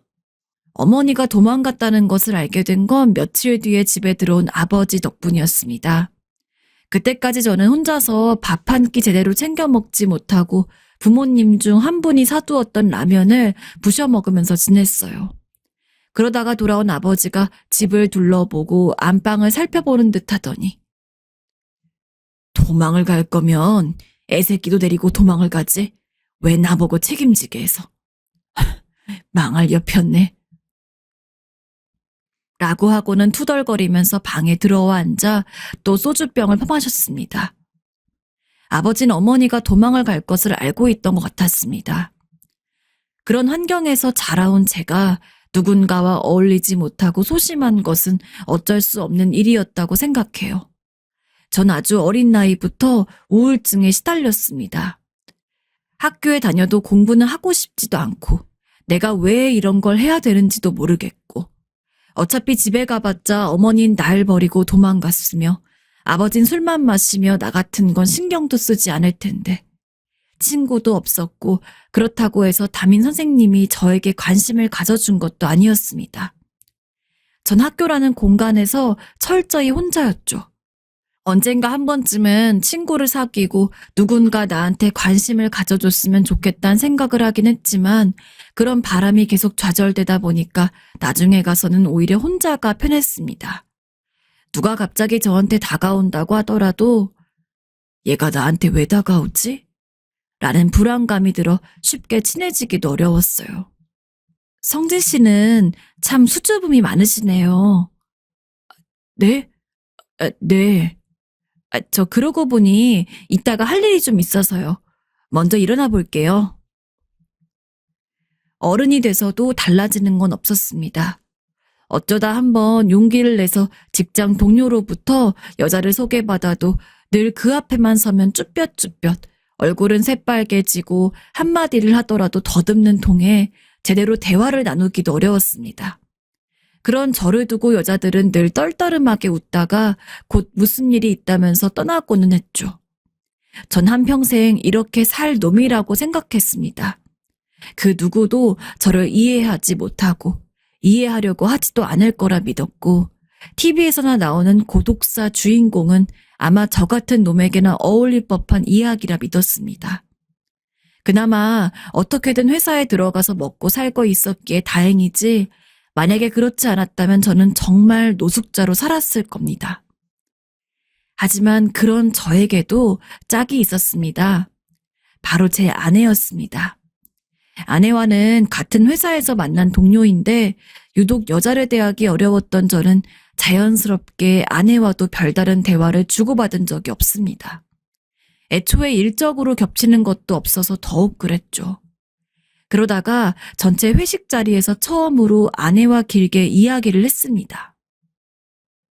민정 씨는 우리 회사에 어떻게 들어오셨어요? 저로서는 참 힘들게 용기를 낸 대화였습니다. 하지만 아무리 갈무리를 하고 이야기를 하려고 해도 여전히 저는 말을 더듬었고 그동안 저와 소개팅을 했던 여자들의 반응을 떠올리며 아내 역시 저를 떨떠름하게 대할 거라고 생각했습니다.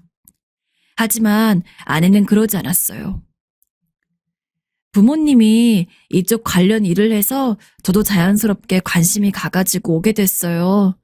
사실 관심이 있다곤 해도 어려울 거라 생각하는데 생각보다 일도 잘 맞고 그래가지고 아마 엄청 오래 다닐 것 같아요. 성진 씨는요? 아내는 저를 비난하지 않았습니다. 오히려 제가 말이 느리고 더듬거리는 것을 끈기 있게 지켜봐주면서 늘 저와 눈을 맞춰줬어요. 전 아내 덕분에 처음으로 여자와 3마디 이상의 대화를 주고받았습니다. 처음이 어렵지 한번 그렇게 말을 하고 나니까 이상하게 다른 직원들을 대할 때도 전보다 덜 말을 더듬거리고 조금 더 명확하게 제 의견을 표현할 수 있었습니다. 그리고 그런 아내를 좋아하게 되었어요. 성진 씨, 요새 좀 뭔가 달라진 느낌이네.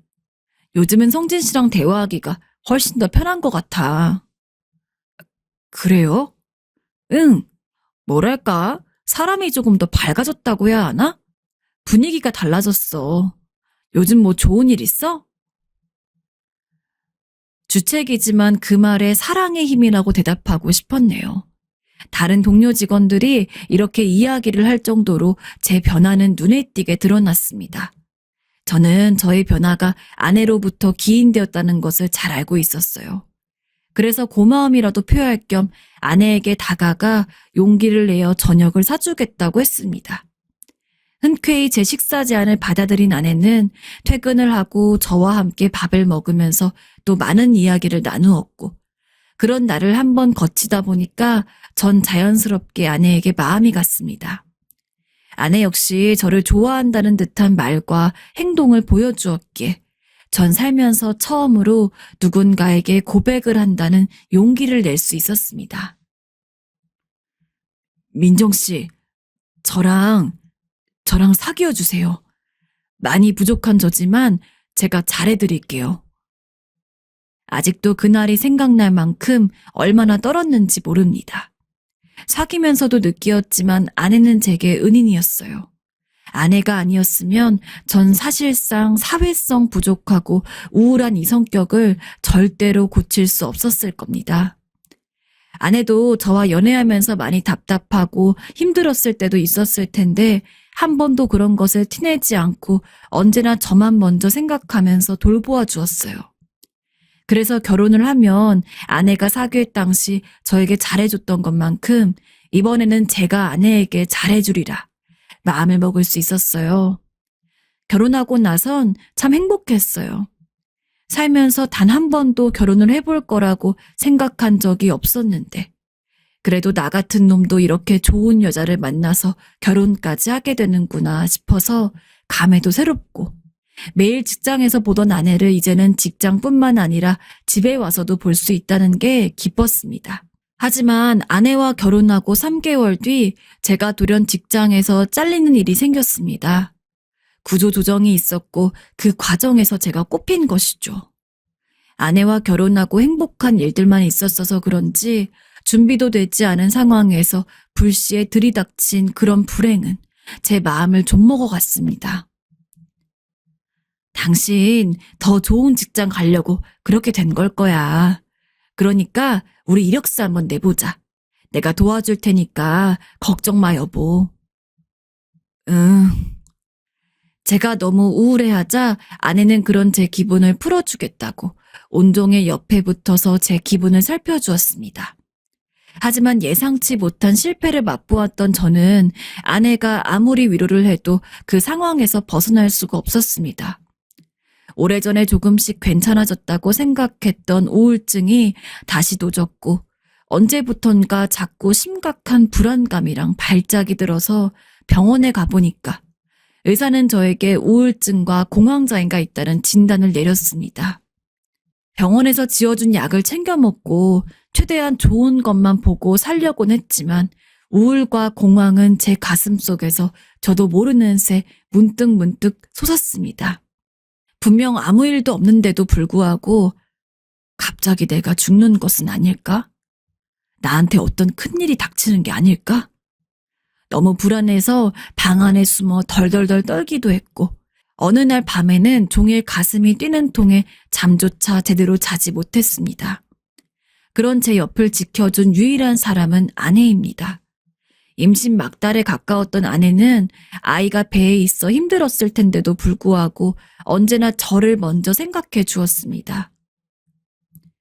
여보, 오늘은 내가 당신이 좋아하는 꼬객탕 끓여놨어.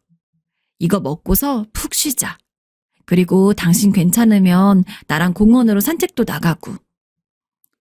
여보, 오늘은 컨디션 좀 어때? 말도 잘 못하는 저를 두고 아내는 계속해서 제 컨디션을 확인해 주었습니다. 그렇게 아내가 공황과 우울을 앓고 있는 저를 돌본 것이 햇수로 무려 3년이 넘습니다. 그 사이에 아내는 아이도 낳아서 하나뿐인 딸을 밥 먹이고 돌보느라 바빴을 텐데도 늘 제 걱정을 하면서 제가 조금이라도 기분이 안 좋고 힘들어 보이면 늘 저를 위로하고 신경 써주느라 시간을 보내주었습니다. 아이를 낳은 뒤에 아내는 일을 그만두고 제가 모은 돈 그리고 아내가 일하면 모은 돈을 합쳐서 작은 가게를 내서 일을 했는데 사실 초반엔 아내가 저 신경 쓰느라 가게에 많이 집중을 못했어요. 지금 생각하면 참 미안한 일입니다. 하지만 그때 저는 제가 힘든 게 너무 커서 가장답지 못하게 아내도 그리고 딸도 신경 쓸 겨를이 없었습니다. 사실 그렇게 지내면서 병원도 가기 싫고 그랬어요. 나쁜 이야기지만 목숨을 끊을 생각도 했었습니다. 내가 이렇게 힘들게 병원을 다니고 약을 먹어도 나아지는 게 느껴지지 않는데 모든 것이 부질없다고 생각이 됐거든요. 하지만 병원에 가서 그것에 대해 이야기를 해도 의사는 언제나 딱딱하게 그래도 약을 잘 챙겨 먹으셔야 낫습니다. 라는 말만 기계적으로 하고 제 힘든 마음은 알아주지 않았습니다. 물론 의사로서 담당하는 환자가 저 하나만도 아닐 테고 지금은 이해합니다. 다만 그때 전 정신이 너무 불안정했고 누군가 제 마음을 모두 다 알아주었으면 했어요. 그런 상황에서 도움을 준 건 역시 아내였습니다. 여보, 요새 다 마음같이 안 돼서 너무 힘들지. 나는 이해해. 그래도 나는 당신이 이렇게 약도 먹고 어떻게든 나으려고 노력하는 모습 자체가 굉장하다고 봐. 조금만 더 힘내면 분명히 당신도 지금부터 훨씬 더 편해질 시기가 올 거야. 이제 당신한테는 나도 있고 우리 딸도 있잖아. 그러니까 우리 조금만 더 버텨보자. 그런 아내 덕분인지 전 천천히 하지만 확실히 조금씩 차도를 보이기 시작했습니다. 하루에도 10알은 가까이 먹어야 했던 약 역시 반 넘게 줄일 수 있었고 그때부터는 저도 아내가 일하는 가게에 나와서 카운터라도 좀 보고 일손을 도왔습니다. 물론 너무 힘든 날에는 호흡도 격해지고 숨도 쉬기가 힘들어서 주방 구석에 들어와서 최대한 마음을 다스리느라 아무것도 못했지만 그럴 때마다 저에게 용기를 북돋아주는 아내, 그리고 아직 어리지만 아빠하고 따르는 딸, 제 주위에 있는 소중한 것들을 생각하면서 이악 물고 주먹 꼭 쥐고 버텼습니다. 아내가 열었던 가게는 해장국집이었는데 워낙 손맛이 좋은 아내인지라 연지 얼마 안 됐을 때부터 동네 단골들이 생겼습니다. 그래서 가게는 작고 동네 사람이 많지도 않은데도 불구하고 언제나 고정적으로 오는 손님들이 있었으며 그 손님들이 여기저기 입소문을 내서 멀리서 찾아오는 손님들도 있었을 정도였습니다. 맛있게 드셔서 감사합니다. 안녕히 가세요. 아내는 아픈 날에도 그리고 일이 많아 힘든 날에도 손님을 맞이할 때는 웃음을 잃지 않았습니다. 가끔 그런 아내를 보면서 아내는 어떻게 저렇게 매 순간 웃으면서 지낼 수가 있는지 제 입장에서는 참 신기해 보일 정도였습니다. 그때 저는 아내가 그 누구보다도 강해 보였습니다. 전 정작 정신적인 문제로 매일 힘들어하는데 아내는 그런 저를 옆에서 가장 가까이 보고 돌보면서도 눈물 한 번 흘린 적 없고 화 한 번 낸 적이 없이 언제나 웃고 다녔으니까요. 어쩜 저렇게 싹싹하고 음식도 맛있게 하는지 몰라. 가끔 동네 아줌마들도 아내를 이렇게 칭찬하곤 했어요. 시간이 흐르고 저는 이전보단 훨씬 더 나아진 상황이긴 했지만 그래도 아직 우울과 공황이 완벽히 가신 것은 아니었습니다. 그래서 둘이 함께하는 가게이긴 해도 아내가 사장이었고 여전히 아내가 대부분의 일을 도맡아서 했습니다. 여보, 미안해. 내가 도움이 잘 못 되지? 무슨 말이야. 당신이 가게에 나와줘서 얼마나 좋은데. 고마워, 여보. 제가 이렇게 말하면 오히려 고맙다고 말하는 아내. 게다가 너무 미안한 일이지만 집에 와서 아이를 돌보는 것도 대부분 아내의 몫이었습니다. 저 역시 아내가 바쁠 때는 딸을 돌보긴 했지만 애가 자라면서 엄마인 아내 손만 타서 그런지 제가 안으려고 들면 우는 통에 제가 제대로 돌볼 수가 없었습니다. 얘가 왜 이렇게 울지? 나한테 줘, 여보. 당신은 힘들 테니까 좀 씻고 쉬어. 아내의 품에 안기면 다시 잠드는 딸. 그래도 힘들지만 그렇게 노력을 해서 살다 보니까 3년 정도 뒤에는 대출을 껴서 저희 세 식구가 알콩달콩 살 수 있는 집을 얻을 수 있었습니다. 물론 대다수가 은행 빚이긴 했어요. 하지만 그래도 저희 명의로 된 집이 있기 때문에 그 빚만 갚으면 이제 아무 걱정 없이 살 수 있다는 것에 대해서 한시름 놓았습니다. 25평짜리 빌라는 신축은 아니었지만 깔끔하게 잘 관리가 되어 있었고 저희가 쓸 안방 그리고 딸아이 방, 창고로 쓰게 될 작은 방까지 공간이 알차게 활용되어 있는 집이었습니다. 여보, 정말 고생했어. 당신이 있어서 이렇게 우리가 집도 얻을 수 있었다고 생각해. 나도 조금 더 노력해서 정말로 당신에게 도움이 되는 남편이 될게. 그리고 우리 딸한테도 부끄럽지 않은 아빠가 되고 내 옆에 있어줘서 고마워. 제 말을 들은 아내는 말없이 웃기만 했습니다. 평소 같았으면 무엇라고 답이라도 했을 아내였는데 그때 저는 그런 아내의 모습을 별 생각 없이 바라봤습니다. 그리고 아무런 문제가 없을 거라고 생각하고 새 집에서의 삶을 시작했죠. 확실히 우리 집이란 느낌은 남의 집에서 살 때와는 차원이 다른 만족감이 들었습니다. 집을 얻은 덕분인지 저도 조금은 마음이 편해졌고 병원에 가도 의사로부터 많이 나아졌다는 진단을 받았습니다. 하지만 이상하게 늘 밝던 아내가 가끔씩 어두운 모습을 보였습니다. 저는 그런 아내한테 왜 그러냐고, 무슨 일이 있냐고 했지만 아내는 늘 고개를 저으면서 아무것도 아니야. 신경 쓰지 않아도 돼. 라고 이야기를 했습니다. 그렇게 이야기를 할 때 한 번 더 제대로 관심을 가져줄 걸.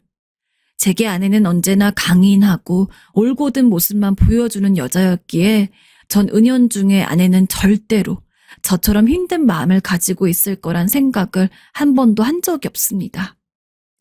하지만 아내는 내심 스스로는 많은 고민과 생각들을 안고 있었던 모양이에요. 문제가 일어나기 바로 전날 밤 아내가 제게 처음으로 부탁을 했습니다. 오늘 내가 많이 피곤해서 그런데 민서가 중간에 계속 울고 그러면은 당신이 민서 좀 달래줄 수 있어? 민서가 좀 자주 깨고 오는 편이라 오늘은 당신은 그냥 민서 방에서 자는 것도 나쁘지 않을 것 같아요. 전 당연히 알겠다고 했습니다. 그래서 그날은 이불과 베개를 가지고 따라 아이 방에 자리를 잡고 누운 뒤 아이가 울면서 깰 때마다 등을 토닥이면서 재웠어요. 그렇게까지 본격적으로 아이를 돌본 건 처음이었는데 진짜 아내가 대단한 것 같더라고요.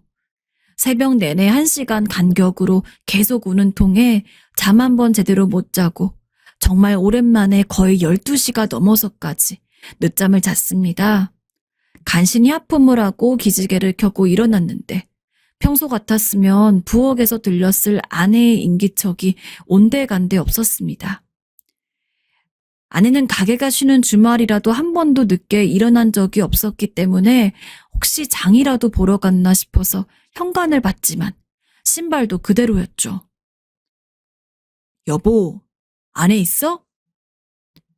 저희가 원래 쓰던 안방은 굳게 닫혀 있었습니다. 웬일로 늦잠을 자고 있나 싶어서 문을 두드리고 열었는데 누워있는 아내의 얼굴이 창백했습니다. 깜짝 놀란 제가 여보, 일어나 라며 몸을 흔들어도 아내는 눈을 뜨지 않았어요. 그리고 침대 옆에 놓여있던 작은 협탁에는 알약이 나뒹굴고 있었습니다. 급히 119를 부르고 구급차에 실려가는 아내를 따라가며 정말 평생 찾지도 않던 신을 찾았습니다. 제발 우리 아내 좀 살려달라고. 하지만 이미 아내는 숨이 끊어진 지 몇 시간이 지났던 상황이었습니다. 생각지 못하게 아내를 잃은 저는 집으로 돌아가 덩그러니 남은 딸아이를 보고 있었어요. 이제 우리 집도 있는데 정말로 행복한 일만 남았고 나도 거의 나아가고 있는 상황이었는데 왜 그런 극단적인 선택을 했을까? 허망한 얼굴로 아내 장례식 준비를 하며 안방을 훑어보았습니다. 근데 아내가 누워있던 베개 밑에 맨 종이 하나가 들어있었어요. 아내의 유서였습니다. 여보, 갑자기 미안해. 하지만 나도 너무 힘들어서 견딜 수가 없어. 당신이 나보다 더 힘들고 괴롭고 아프기에 언제나 당신 앞에서는 웃었지만 이젠 나도 한계인가 봐. 아무리 웃으려고 해도 웃음이 안 나와. 당신은 몰랐겠지만 나도 정신과에 다니고 있었어. 의사가 그러더라. 우울증이 있다. 조심해야 한다고. 혹시나 당신한테 들키면 당신이 더 힘들어하고 낫는데 어려움이 있을까 봐 언제나 당신 몰래 약을 먹고 병원에 들렀어. 그렇게 하면은 버틸 수 있을 거라고 생각했는데 미안해. 난 생각보다 나약한 여자였나 봐. 이제 우리 예쁜 딸 민서도 있어서 이런 생각하면 안 되는 거 아는데 하루하루가 너무 힘들어. 가게에 나가고 싶지도 않고 방에서 나서고 싶지도 않아. 어떤 때는 가끔씩 자는 당신을 마구 흔들어 깨우면서 내가 이렇게 힘들다고, 나 죽을 것 같다고, 제발 좀 알아달라고 소리를 지르고 싶은 심정이야. 나 스스로도 내 자신이 제어가 안 되는 거를 느끼고 있어. 너무 이기적인 거 알지만 이제 더는 버틸 힘이 없어 여보. 우리 민서 잘 부탁해. 내가 없어도 당신은 분명 잘 해낼 거라고 믿어. 예전보다 많이 나아졌잖아. 당신 응원하던 내 마음만큼은 진심이야. 우리가 운영하던 가게도 조금씩 신경 써줘. 그리고 나중에 우리 민서가 크면 엄마가 비록 약해서 먼저 하늘나라로 갔지만 세상에서 제일 사랑한다고 이야기해줘. 나랑 결혼해줘서 고마웠어 여보. 하늘에서도 언제나 당신이랑 민서를 지켜볼게. 전 꿈에도 몰랐습니다. 아내가 그렇게 힘들어할 줄은. 언제나 제 앞에서는 웃는 얼굴만 보였던 아내였기에 제 우울과 공황이 아내에게도 전염될 거라고는 상상조차 하지 못했습니다. 아내가 먼저 목숨을 끊고 하늘나라에 간 것이 전부 제 탓인 것만 같아 고통스러웠습니다. 아내는 제가 지니고 있는 병을 고치려다가 오히려 본인이 병에 걸린 건데 단 한 번도 저를 원망하지 않았습니다. 그게 더 슬펐습니다. 차라리 당신 같은 사람이랑 만나가지고 내 인생이 망했다고, 그렇게 원망이라도 했으면 이렇게까지 미안하진 않았을 텐데 극단적인 선택을 할 정도로 힘들었으면서도 저와 딸의 행복을 빌고 떠난 아내. 수소문 끝에 아내가 다녔던 병원을 알아내서 들렸습니다. 아내가 하늘나라에 갔다는 말과 함께 의사에게 아내가 언제부터 병원에 다니면서 우울증 약을 타갔는지 물으니까 환자 본인 외에는 절대 알려줄 수 없다고 하더군요. 전 무릎을 꿇어서라도 의사에게 빌었습니다. 알고 싶다고요. 아내가 왜, 언제부터 우울증을 알아왔는지요. 한참 고민하던 의사는 어렵게 입을 뗐습니다. 저도 아내분과 상담한 내용이 기억이 나네요. 아내분은 정말 씩씩하게 이겨내시려고 하셨어요. 그 어떤 환자보다도요. 하지만 집안에 아픈 분이 계시면 동조 효과가 나타나거든요. 우울증이라는 게 서서히, 아주 서서히 오는 무서운 병입니다. 점점 아내분 우울증 정도가 심각해서 꼬박꼬박 약을 드시라고 말씀을 드렸는데 그런 일이 있어서 무척이나 유감입니다. 집에 돌아오니 정말 이 사태를 어떻게 해야 할지. 아내는 저를 믿는다고 했지만 그런 아내에게 미안하게 전 여전히 나약한 사람이었습니다. 아직 어린 딸을 나 혼자 돌볼 수 있을지, 먼저 하늘나라에 간 아내가 그리울 때면 어떻게 해야 할지. 이러면 안 되는 거 아는데 저와 딸을 두고 떠난 아내가 원망스럽기도 했습니다. 물론 그런 마음이 들고서 바로 스스로를 채찍질했습니다. 애초에 내가 좀 더 똑부러지고 내가 좀 더 강했으면 매일 우울해 있고 힘들어하는 나를 위해 기분을 맞춰주던 아내가 점점 나 때문에 병들어가는지도 모르고 온 세상에 나만 힘든 것처럼 살아왔으니까요. 어찌 보면 아내는 저 때문에 하늘나라로 떠난 거니까요. 지금은 아내가 떠난 지 한 달이 지났습니다. 일단은 아내의 말대로 최대한 나가서 가게도 돌보고 딸아이와 함께 있는 시간을 많이 가지는데 자꾸 불쑥불쑥 치미는 고통이 여전히 저를 힘들게 합니다. 최대한 티 안 내려고 약을 씹어먹듯 삼키면서 버티곤 있는데 이렇게 해서 얼마나 내가 더 힘을 낼 수 있을지 잘 모르겠습니다. 제 주변엔 이런 제 힘듦을 알아줄 사람도 없습니다. 가족도 없고 친구도 없거든요. 그래서 부끄럽지만 제 모든 이야기를 이렇게나마 정리를 해서 털어놓으려고 사연을 보내봅니다. 욕을 해도 좋습니다. 그저 어떤 식으로든 좋으니 제가 이 어린 딸아이와 함께 이 험난한 세상을 살아갈 수 있는 자극과 용기를 북돋아 주셨으면 좋겠습니다. 지금의 저는 약이 아니면 이 힘든 마음을 견딜 수가 없어요. 이런 생각하면 안 되지만 이러다가 아내처럼 나쁜 생각이라도 하게 될 수도 있는 스스로가 너무나 무섭습니다. 저 정말 나쁜 남편이고 나쁜 아빠인 거 알거든요. 하지만 최악의 상황은 막고 싶어요. 이런 저를 위해서 많은 조언 부탁드리겠습니다.